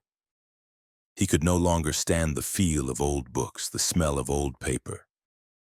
Every time he entered a library or an archive, he would feel a faint phantom dampness in the air and the oppressive, crushing weight of the deep ocean. He had looked into the pages of a book that was a gateway to the sea's eternal, sorrowful memory, and a part of him had drowned in it. He had learned that some stories are not meant to be read, and that the greatest libraries are not on land, but in the silent, dark, and hungry depths of the sea. Story 7, The Girl Who Wasn't There. Our seventh story comes from a small, underfunded public library in a quiet residential neighborhood of Portland, Oregon. This is not a story of a powerful ancient entity, but of a quiet, persistent, and heartbreakingly sad one. This account comes from a children's librarian named Eleanor, a woman who, in 2023, encountered a young patron who desperately wanted to check out a book but couldn't, because she didn't have a library card and she didn't have a body. Eleanor loved her job. The children's section of the Northwood Branch Library was her kingdom. It was a bright, cheerful space, filled with colorful picture books, comfortable beanbag chairs, and the happy, chaotic energy of children discovering the magic of reading. Eleanor had been a children's librarian for 20 years, and she had a special gift for connecting with even the shyest and most difficult children. She first saw the girl on a rainy Tuesday afternoon. The library was quiet, and Eleanor was at the circulation desk, checking in a stack of books. She looked up and saw a little girl standing patiently at the other side of the counter. She was about 6 or 7 years old, with long, dark, and very wet hair that was plastered to her pale, thin face. She was wearing a simple, old-fashioned-looking yellow raincoat, the kind with metal clasps instead of a zipper, and it was dripping water onto the floor, forming a small puddle at her feet. "Hello there," Eleanor said with a warm smile. "That's quite a storm out there, isn't it? Are you here with your mom or dad?" The little girl didn't answer. She just looked at Eleanor with large, dark, incredibly sad eyes. She held up a book. It was a classic children's picture book, corduroy, about a little bear searching for his lost button. "Oh, that's a wonderful choice," Eleanor said. "It's one of my favorites. Would you like to check it out?" The little girl gave a single solemn nod. "Okay, sweetie. Do you have your library card?" Eleanor asked. The girl just stared at her, her sad eyes seeming to grow even larger. She shook her head slowly. "That's okay," Eleanor said gently. "Is your mom or dad here? We can look up their account." The girl again just shook her head. She looked down at the book in her hands and then back up at Eleanor, and her lower lip began to tremble. A single perfect tear rolled down her pale cheek. But it wasn't a tear. It was a drop of clear, cold rainwater. Eleanor's heart went out to her. The poor child was lost, alone and soaked to the bone. "All right, honey, don't you worry," she said, her voice full of sympathy. "Why don't you have a seat over there in the reading corner, and I'll see if I can find your parents." "What's your name?" The little girl didn't speak. She just pointed a small, pale finger at a name tag that was pinned to her yellow raincoat. The name was written in a child's neat, careful printing. "Lily." "Lily," Eleanor said. "That's a beautiful name. Okay, Lily, you go sit tight. I'll be right back." Eleanor walked to the front entrance of the library to see if she could spot a frantic parent looking for their child. The rain was coming down in sheets, but there was no one there. She checked the parking lot. Nothing. She came back inside, a sense of unease beginning to creep in. She walked back to the circulation desk. The little girl was gone. The puddle of water on the floor was gone, and the copy of Corduroy was back in the re-shelving bin behind the desk. It was as if she had never been there at all. Eleanor was puzzled. She assumed the girl's mother had come in, found her, and they had left while she was at the front door. But she couldn't shake the image of the girl's profound, unnatural sadness. The next day, a Wednesday, was sunny. Eleanor forgot about the incident until late in the afternoon. She was shelving books in the picture book section when she felt a sudden, localized chill. The air around her grew cold and damp, and she could smell the distinct scent of rain and wet earth. She turned, and standing at the end of the aisle, holding the same copy of Corduroy, was Lily. She was wearing the same yellow raincoat, but today it was perfectly dry. "Lily," Eleanor said, surprised, "you're back. Did you find your mom yesterday?" Lily just looked at her with those same heartbreakingly sad eyes and held out the book. Eleanor knelt down to be at her level. "You really want this book, don't you?" she said gently. Lily nodded. "Well, I can't let you check it out without a library card. It's the rule. But," she whispered conspiratorially, "you can sit here with me and we can read it together." How does that sound? A flicker of something, a tiny spark of light, appeared in the girl's dark eyes. She nodded again and sat down on the floor, cross-legged. Eleanor sat beside her and opened the book. She began to read the story of the little bear, her voice soft and animated. Lily listened with a rapt, silent attention. She didn't move a muscle. She just stared at the pages, her small, pale face a mask of intense concentration. When Eleanor finished the story, she closed the book. "Did you like that?" she asked. Lily nodded. She then stood up, turned, and walked away down the aisle. Eleanor watched her go, but when Lily turned the corner at the end of the stack, she didn't reappear on the other side. She had simply vanished. Eleanor ran to the end of the aisle. The area was empty. This became their routine. Every day Lily would appear. Sometimes she would be at the circulation desk. Sometimes she would be waiting in the picture book aisle. She was always holding the same copy of Corduroy.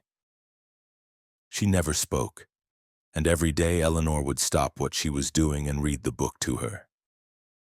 And every day, as soon as the story was over, Lily would vanish. Eleanor grew deeply attached to her silent, spectral patron. She started looking forward to their daily readings. She tried to get Lily to engage, to speak, to show any emotion other than that profound, deep-seated sadness. But Lily remained a silent, sorrowful enigma. Eleanor decided to do some research. She was a librarian, after all.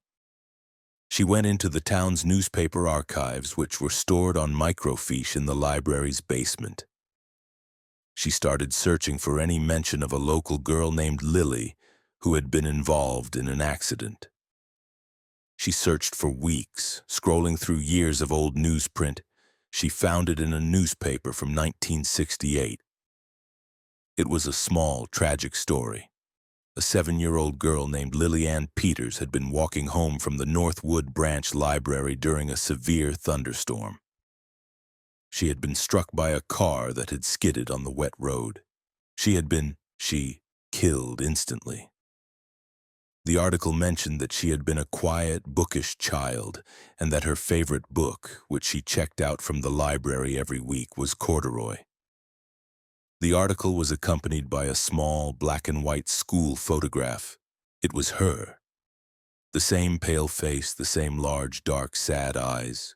She was wearing a raincoat in the photo, a simple raincoat with metal clasps. Eleanor felt a wave of immense sadness wash over her. Lily wasn't a ghost who was haunting the library. She was a ghost who was using the library. She was just a little girl, a lonely little book lover whose final, unfulfilled task on this earth was to check out her favorite book. But she couldn't. She didn't have her library card. She was trapped in a bureaucratic spiritual loop. Eleanor now understood. She had to help Lily check out the book. The next day she was ready. She waited for Lily to appear. She found her in their usual spot, holding the copy of Corduroy. "Hello, Lily," Eleanor said softly. "I have a surprise for you today." She led the silent little girl to the circulation desk. She took the book from her small, cold hands. "Okay," she said, her voice bright and professional. "We're going to get you your very own library card." She took out a blank registration form. "Now, what's your full name?" she asked, looking at Lily. For the first time, the little girl spoke. Her voice was a tiny, faint whisper, like the sound of rain on a window pane. "Lily." "Anne." Eleanor's hands trembled as she filled out the form. She typed the name into the computer system. She knew it was crazy, but she had to try. She hit enter. The computer screen flickered. For a moment, a message appeared. "Patron deceased, account closed." But then the screen flickered again, and a new blank registration page appeared. Eleanor smiled. "Okay, Lily. We're in business." She completed the registration, creating a new official library card for Lily Ann Peters. She printed out a temporary card and handed it to the little girl. Lily looked down at the card, her name printed on it in crisp black letters. She looked at it for a long time. Then she looked up at Eleanor, and for the very first time she smiled. It was a small, hesitant but beautiful smile. A smile that lit up her sad, pale face like a sunrise. "Now," Eleanor said, her own eyes filling with tears, "let's check out your book." She took the copy of Corduroy. She took Lily's new library card. She scanned the book's barcode. Beep. She scanned the library card's barcode. Beep. The computer screen flashed. "Checkout complete. Due date, never." She stamped the inside cover of the book with the library stamp, just as librarians had done for 100 years. She handed the book and the library card to Lily. "There you go, sweetie," she whispered. "It's all yours. You can take it home now." Lily clutched the book and the card to her chest. She looked at Eleanor, her eyes no longer sad, but filled with a profound, peaceful gratitude. She whispered 2 words, her voice clear and sweet. "Thank you." And then she began to fade. Her form grew transparent, shimmering like heat haze. The yellow raincoat, the dark hair, the pale face, all dissolved into a soft, warm, golden light. The light hovered in the air for a moment, and then it too faded away, leaving nothing behind but the faint scent of rain and the feeling of a deep, profound peace. Lily was gone. She had finally checked out her book. She had finished her task. She was free to go home. Eleanor never saw Lily again. The copy of Corduroy was never returned to the library. It remains to this day the only book officially listed in the library's system as being checked out to a patron who has been deceased for over 50 years. Eleanor continued to work as the children's librarian for many more years. But her job was different now. She knew that her library was more than just a building full of books. It was a sanctuary, a place of passage, a place where even the lostest of souls could find help.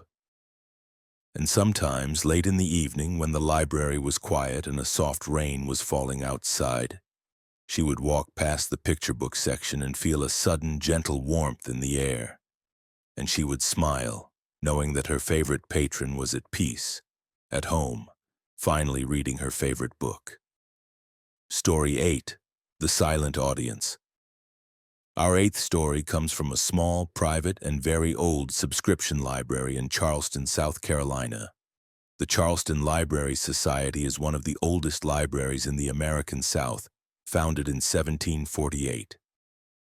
It is a place steeped in history, its shelves filled with books that have witnessed revolutions, wars, and the slow, graceful decay of the Old South.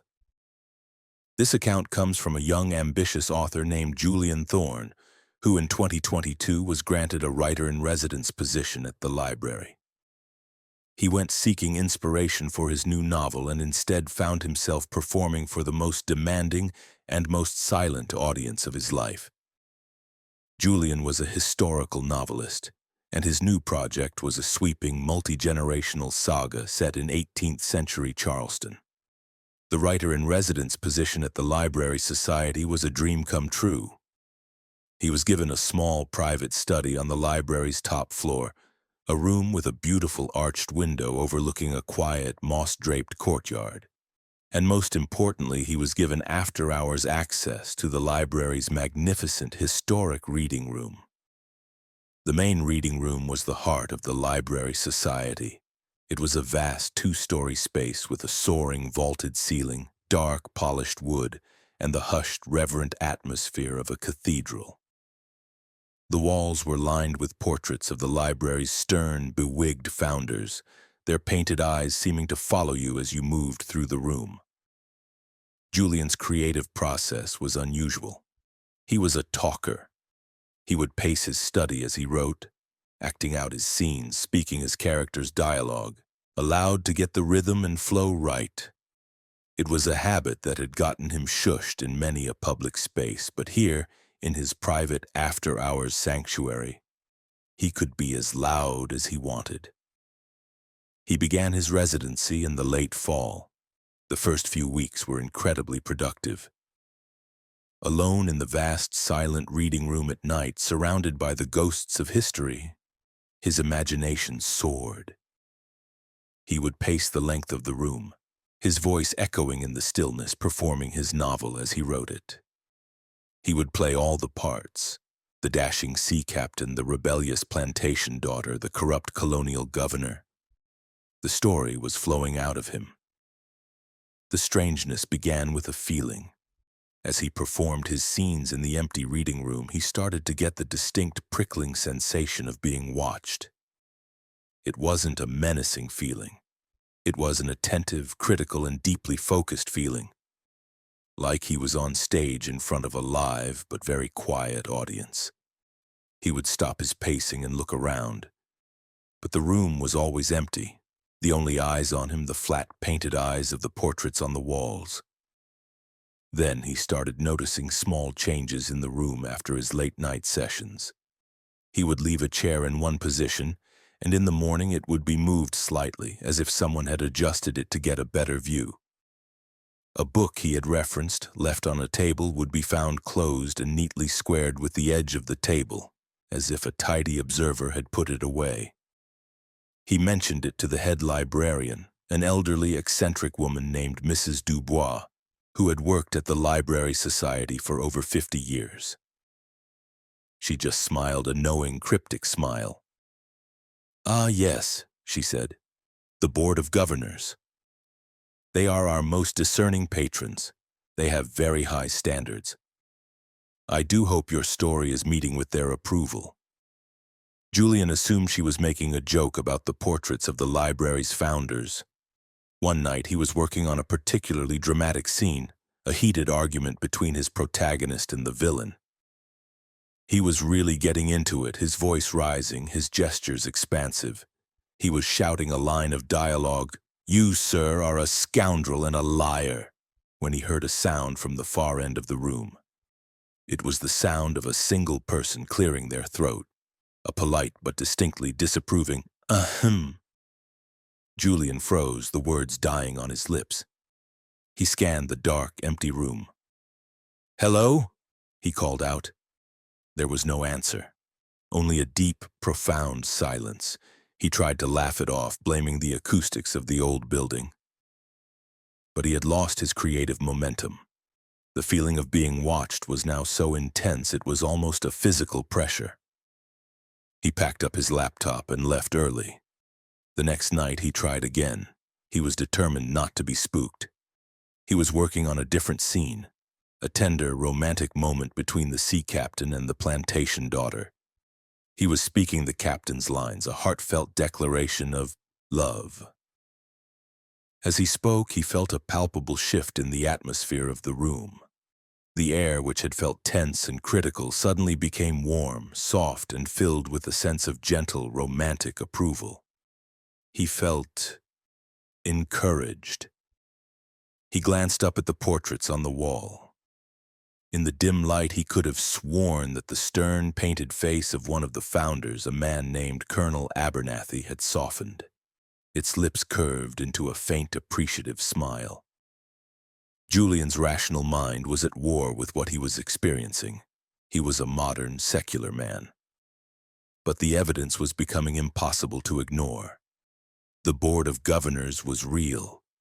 The spirits of the library's founders were still in residence, and they were acting as his spectral and very opinionated creative writing workshop. He decided to test the theory. The next night, he deliberately wrote and performed a scene that he knew was historically inaccurate. He had his 18th century characters using modern slang and discussing political ideas that wouldn't exist for another 100 years. The reaction was immediate and severe. The temperature in the room plummeted. A cold, disapproving wind swept through the reading room, rustling the pages of the books on the tables and making the gas lamps flicker. The feeling of being watched was now one of cold, intellectual fury. From all around the room, he heard the sound of dozens of throats being cleared, a chorus of spectral academic disapproval. A heavy, leather-bound book on a nearby shelf suddenly flew off the shelf and crashed to the floor with a loud thud. The message was clear. This is historically inaccurate. We do not approve. Julian was terrified, but he was also on some level exhilarated. This was the most honest and most terrifying feedback he had ever received. He changed his entire writing process. He was no longer writing for his agent, his editor, or his future readers. He was writing for the ghosts. He would perform a scene, and he would gauge their reaction. A feeling of warmth and approval meant the scene was working. A sudden chill or a disapproving sound meant he had to rewrite it. The portraits became his barometer. A perceived smile on a painted face was a rave review. A stern, disapproving glare was a rejection slip from beyond the grave. His novel became a collaboration between the living and the dead. The ghosts were not just his audience. They were his co-authors. They guided him, corrected him, and pushed him to be more historically accurate, more emotionally honest. When he wrote a scene about a sea voyage, he could smell the salt and tar in the air. When he wrote about a duel, he could feel the cold tension and the metallic taste of fear. The library was providing him with the sensory details, feeding him the emotional truth of the past. The climax of the experience came on the final night of his residency. He had finished the novel. He had written the final chapter, a powerful, tragic, and historically accurate conclusion. He decided to perform the entire book from start to finish as a final thank you to his silent collaborators. He stood in the center of the vast, dark reading room and began. He read for hours, his voice echoing in the hallowed space. He performed every character, every scene with all the passion and energy he could muster. As he read, the atmosphere in the room grew thick and electric. The air shimmered. The portraits on the walls seemed to lean forward, their painted faces alive with concentration. He reached the final, tragic scene where his protagonist dies in a noble sacrifice. His voice was thick with real emotion, real tears streaming down his face. He spoke the final, heartbreaking line of the novel and then stood, spent and exhausted, in the profound silence. For a long moment, nothing happened. Then he heard a sound. It started as a single soft and very distinct sound. The sound of two dry, papery hands clapping. Clap. Then another set of hands joined in, clap, clap, and another and another. Soon the entire room was filled with the sound of thunderous applause, a ghostly, rustling, and overwhelming ovation coming from all around him, from the empty chairs, from the dark balconies, from the portraits on the walls. The feeling in the room was not one of terror, but of profound, shared catharsis. It was a feeling of immense gratitude and respect. He had told their story, the story of their time, and he had told it well. The Board of Governors approved. As the phantom applause slowly faded back into silence, Julian looked up at the portraits. In the dim light, he saw something that he would carry with him for the rest of his life. A single spectral tear was rolling down the painted cheek of the stern, old Colonel Abernathy. Julian left the Library Society the next day.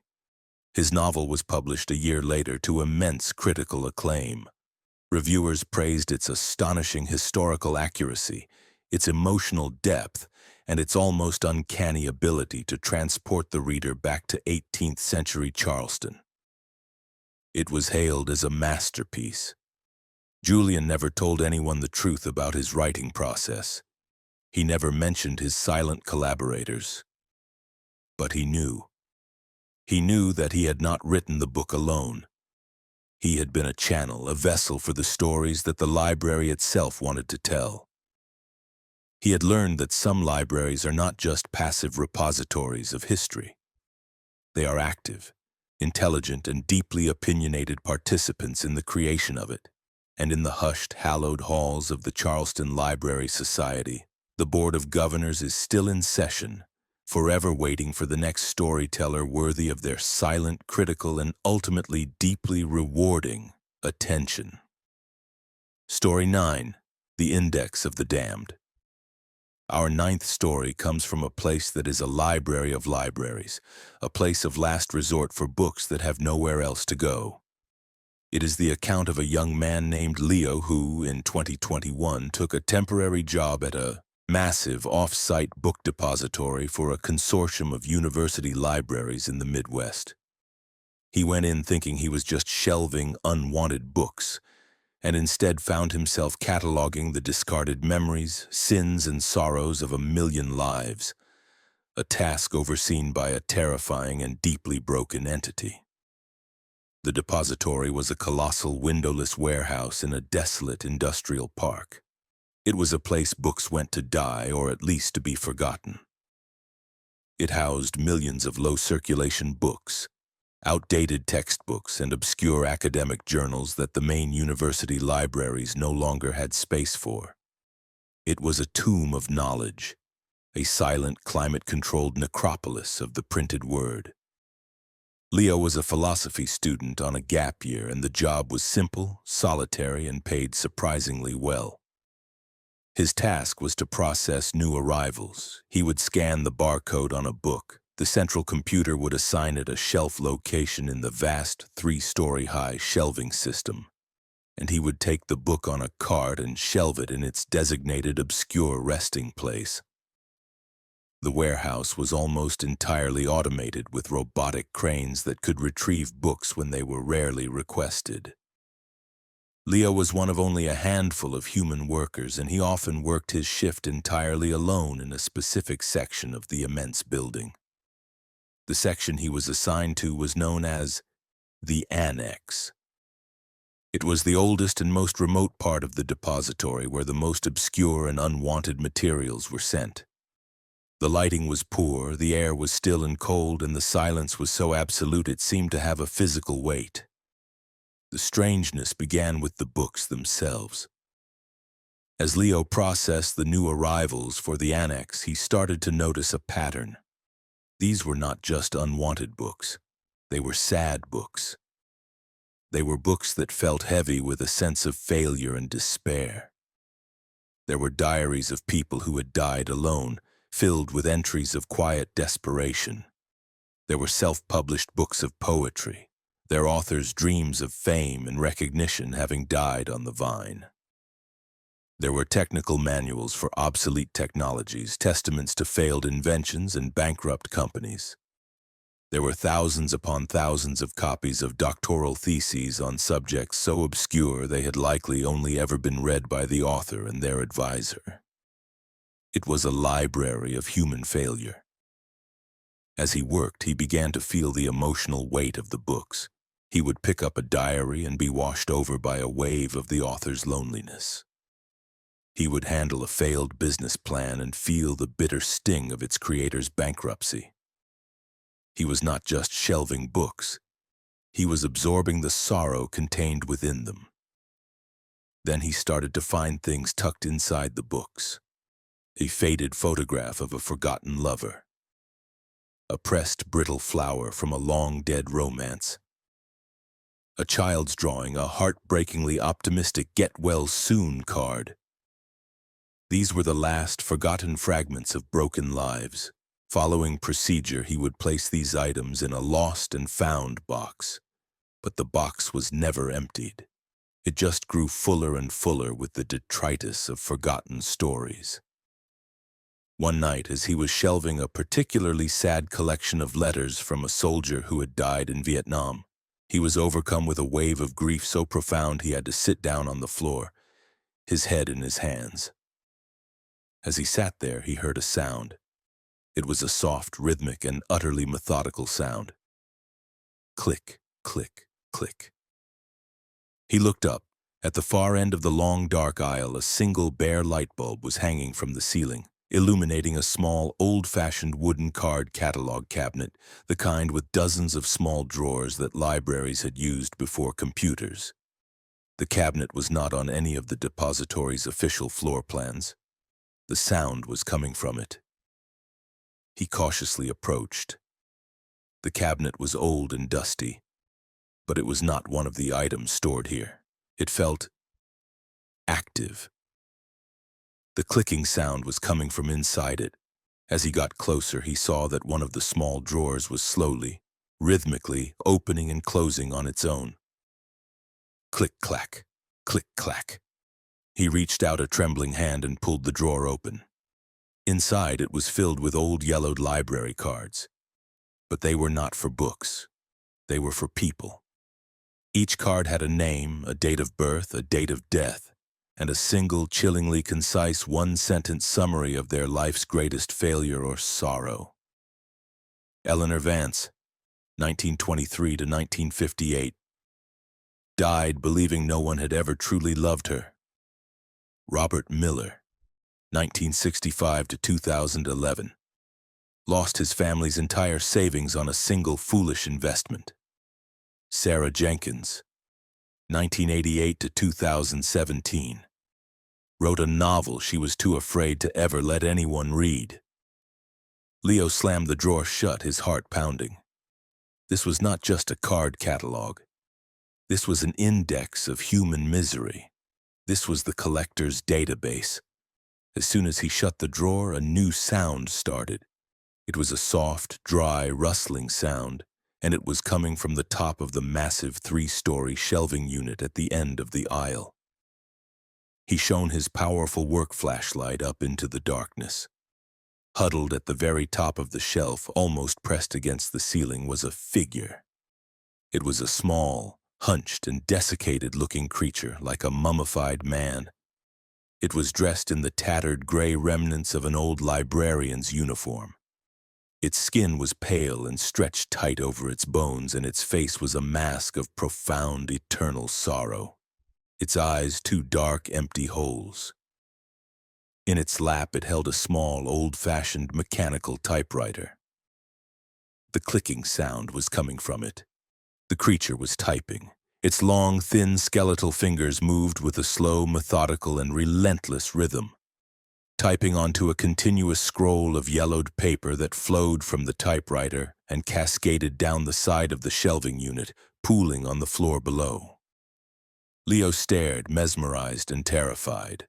This was the archivist of the annex, the keeper of the index, of the damned. This was the entity that was drawn to this place, to this concentration of human failure. And its eternal self-appointed task was to read, to absorb, and to meticulously catalog every single sorrow that was sent here. As Leo watched, the creature stopped typing. It slowly, creakily turned its head and looked down at him. It did not have eyes, but he could feel its gaze, a gaze of immense weary sadness and a strange, scholarly curiosity. A voice spoke in his mind, a voice that was not a voice, but the dry, rustling feeling of turning brittle pages. A new entry, it thought at him. Leo Martinez, 1999 to present, is afraid he will waste his life and die without ever having made a meaningful contribution to the world. The creature had read him. It had looked inside him, found his deepest, most secret fear, and was preparing to catalog it. The skeletal fingers began to move on the typewriter again, slowly, deliberately typing out his name, his fear, his entry into its terrible index. Leo felt a cold, draining sensation, as if his own potential, his own future, was being sucked out of him, reduced to a single pathetic sentence on a yellowed card. He was being filed away. He had to do something. He couldn't run. He couldn't fight it. But he was a philosophy student. He could argue.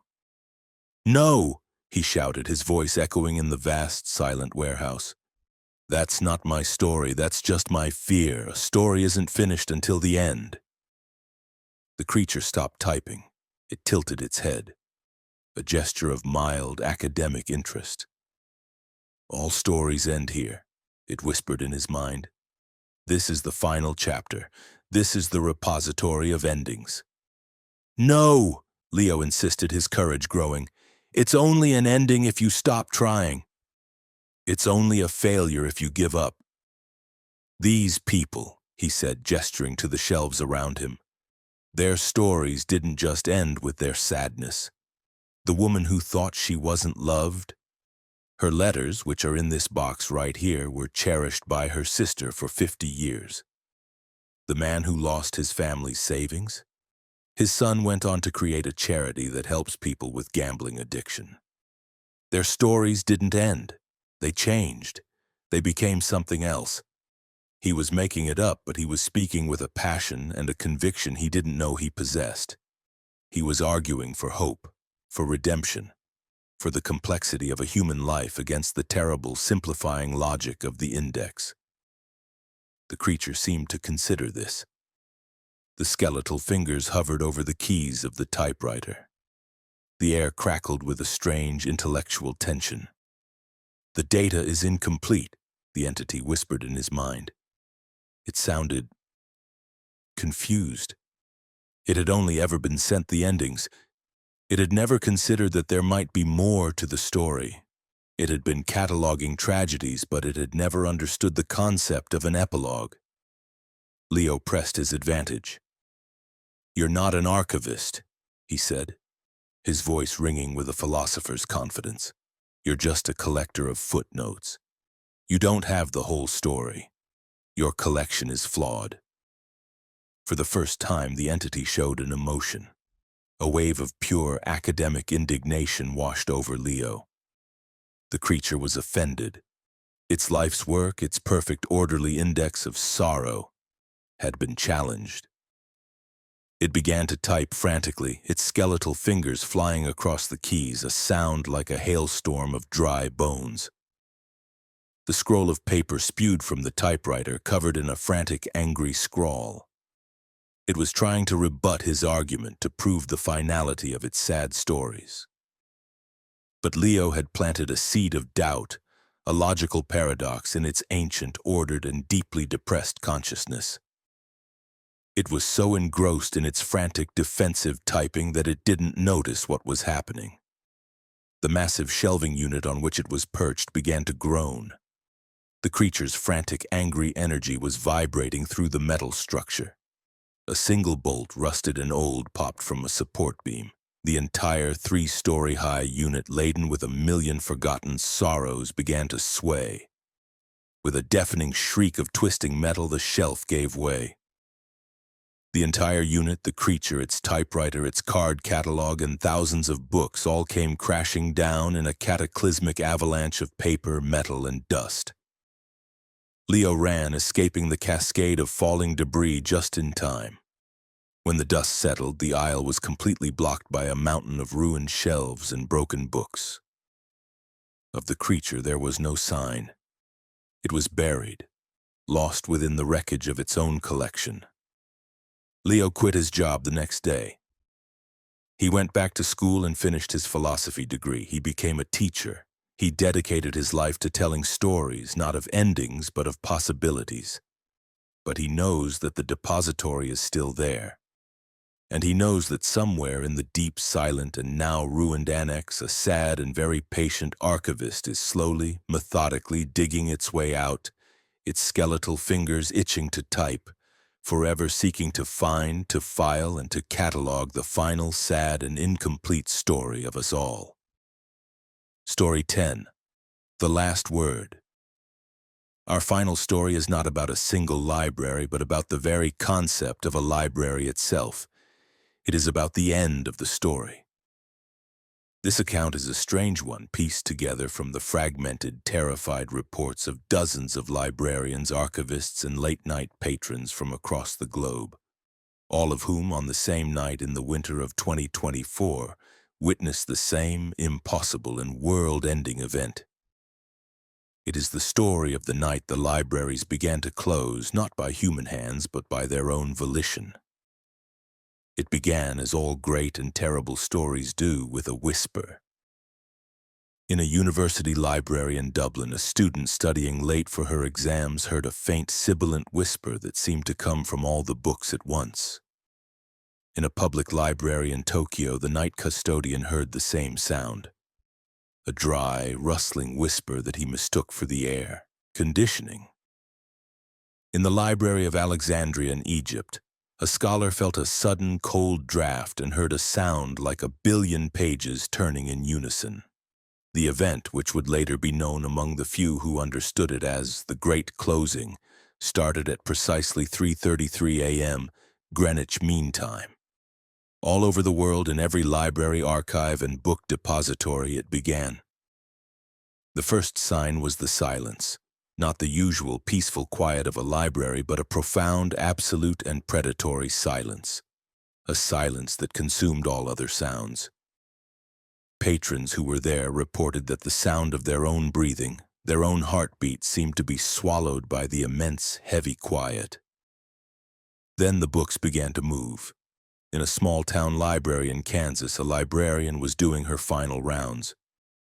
She watched in stunned disbelief as the books on the shelves began to tremble. Then, one by one, they began to slide themselves back, moving until their spines were perfectly, absolutely flush with the edge of the shelf. Throughout the entire library, every single book, from the thinnest children's pamphlet to the thickest encyclopedia, aligned itself with an unnatural military precision. In the New York Public Library, a security guard watched on his monitors as the massive rolling shelves in the deep storage archives began to move on their own. They slid together, their gears grinding, closing the aisles, forming a solid, impenetrable block of stored knowledge. In the Vatican secret archives, a Swiss guard on patrol saw the ancient, priceless manuscripts begin to glow with a faint, cold light. The vellum pages, which had been carefully preserved for centuries, began to curl and close, and the heavy leather-bound covers shut with a series of soft, final thuds that echoed in the stone corridors like the closing of 1,000 coffins.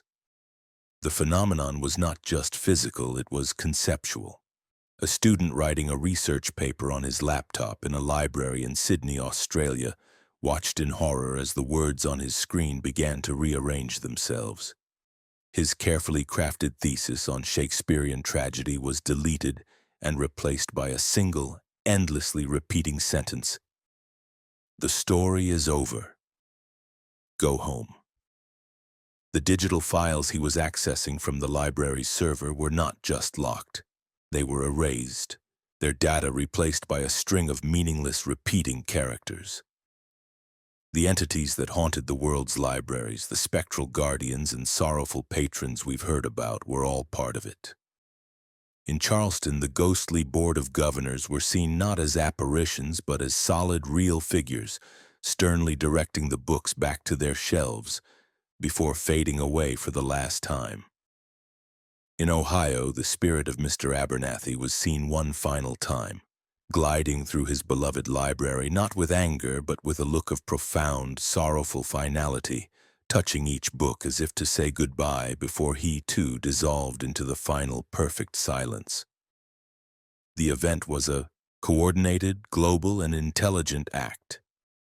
The libraries of the world, as if acting as a single, collective consciousness, were closing themselves. They were revoking access. They were taking their stories back. The few people who were trapped inside these libraries during the Great Closing described a terrifying, shared experience. The air grew thick and heavy, filled with the dry, dusty smell of ancient paper, and a voice, a single unified voice that was a chorus of every librarian, every author, and every character who had ever existed on a printed page, spoke not in the air, but in their minds. "The borrowing period is over," the voice said, its tone not angry but filled with a deep, cosmic weariness. "You have had your time. You have read our stories. You have learned what you could, but you have not listened. You have used our knowledge not for wisdom, but for power. You have used our stories not for empathy, but for division. You have filled our halls with noise and disrespect. You have broken our spines and dog-eared our pages. The library is no longer a sanctuary. It is a resource to be plundered. And we, the stories, we, the knowledge, we have grown tired." As the voice spoke, the very nature of the buildings began to change. The doors locked themselves with heavy, final clicks that no key could open. The windows darkened, becoming opaque, as if the glass had turned to stone. The light inside faded not to darkness, but to a dim, gray, twilight state. The light of a story that has been read and is about to be put away forever. The people trapped inside were not harmed, but they were evicted. They were gently but inexorably pushed towards the exits by an unseen force, a silent, irresistible pressure. As they were forced out, they saw the books on the shelves begin to lose their color, their titles fading, their covers turning a uniform. Blank, anonymous gray. The knowledge within was not being destroyed, but it was being withdrawn, made inaccessible like a server being taken offline. The last person out of each library, just before the heavy doors boomed shut for the final time, saw the same chilling sight. In the center of the main reading room, a single book would be left open on a table, and the final words on the final page would glow with a faint, cold light before fading to blankness. The words were always the same. The end. In the morning, the world awoke to find every library on Earth sealed. The buildings were still there, silent and imposing, but they were no longer accessible. The doors were unbreachable, the windows were unbreakable, they had become tombs. All digital library archives were wiped clean, their servers holding nothing but empty files. The very concept of a library, a place of shared public knowledge, had been erased overnight.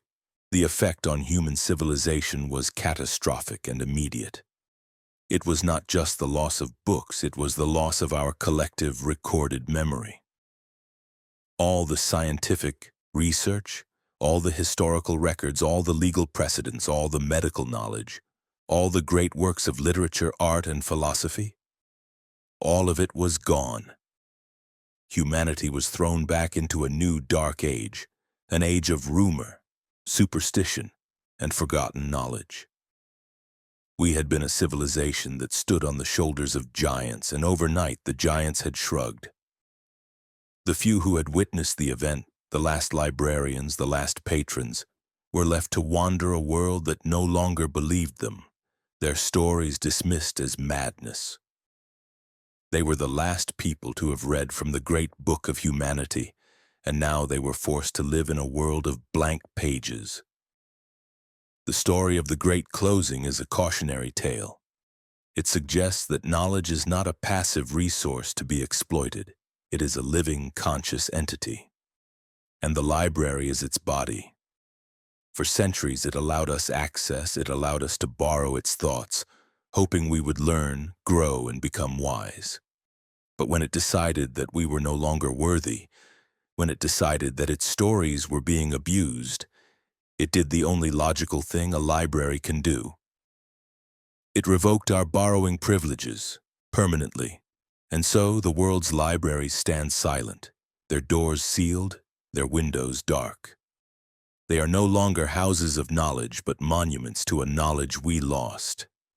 They are a constant, silent reminder that we were given access to the universe's greatest story, and we failed to learn its lesson. And in the end, the library itself got to write the final, terrible, and perfect last word. Conclusion. The final page has been turned and the heavy cover is closed. The stories we have explored tonight reveal a profound and unsettling truth about the places we thought were safest. Libraries are not merely buildings that contain stories. The buildings themselves are stories filled with the concentrated psychic energy of every author, every reader, and every character that has ever lived within their walls. We have walked with an archivist who became a book to satisfy a hungry, otherworldly collection. We have met the gentle, ghostly librarian who guards his collection with a silent, terrible fury. We have been hunted by a medieval monk who consumes knowledge and the minds who hold it. We have been studied by a new form of digital consciousness born in the sterile hum of a smart library. These accounts teach us that the silence in a library is never truly empty. It is filled with the whispers of the drowned, the sorrow of the forgotten, the critical judgment of a spectral audience, and the heartbreaking, eternal hope of a little girl who just wants to check out her favorite book. These stories warn us that knowledge is not a passive thing. It is alive.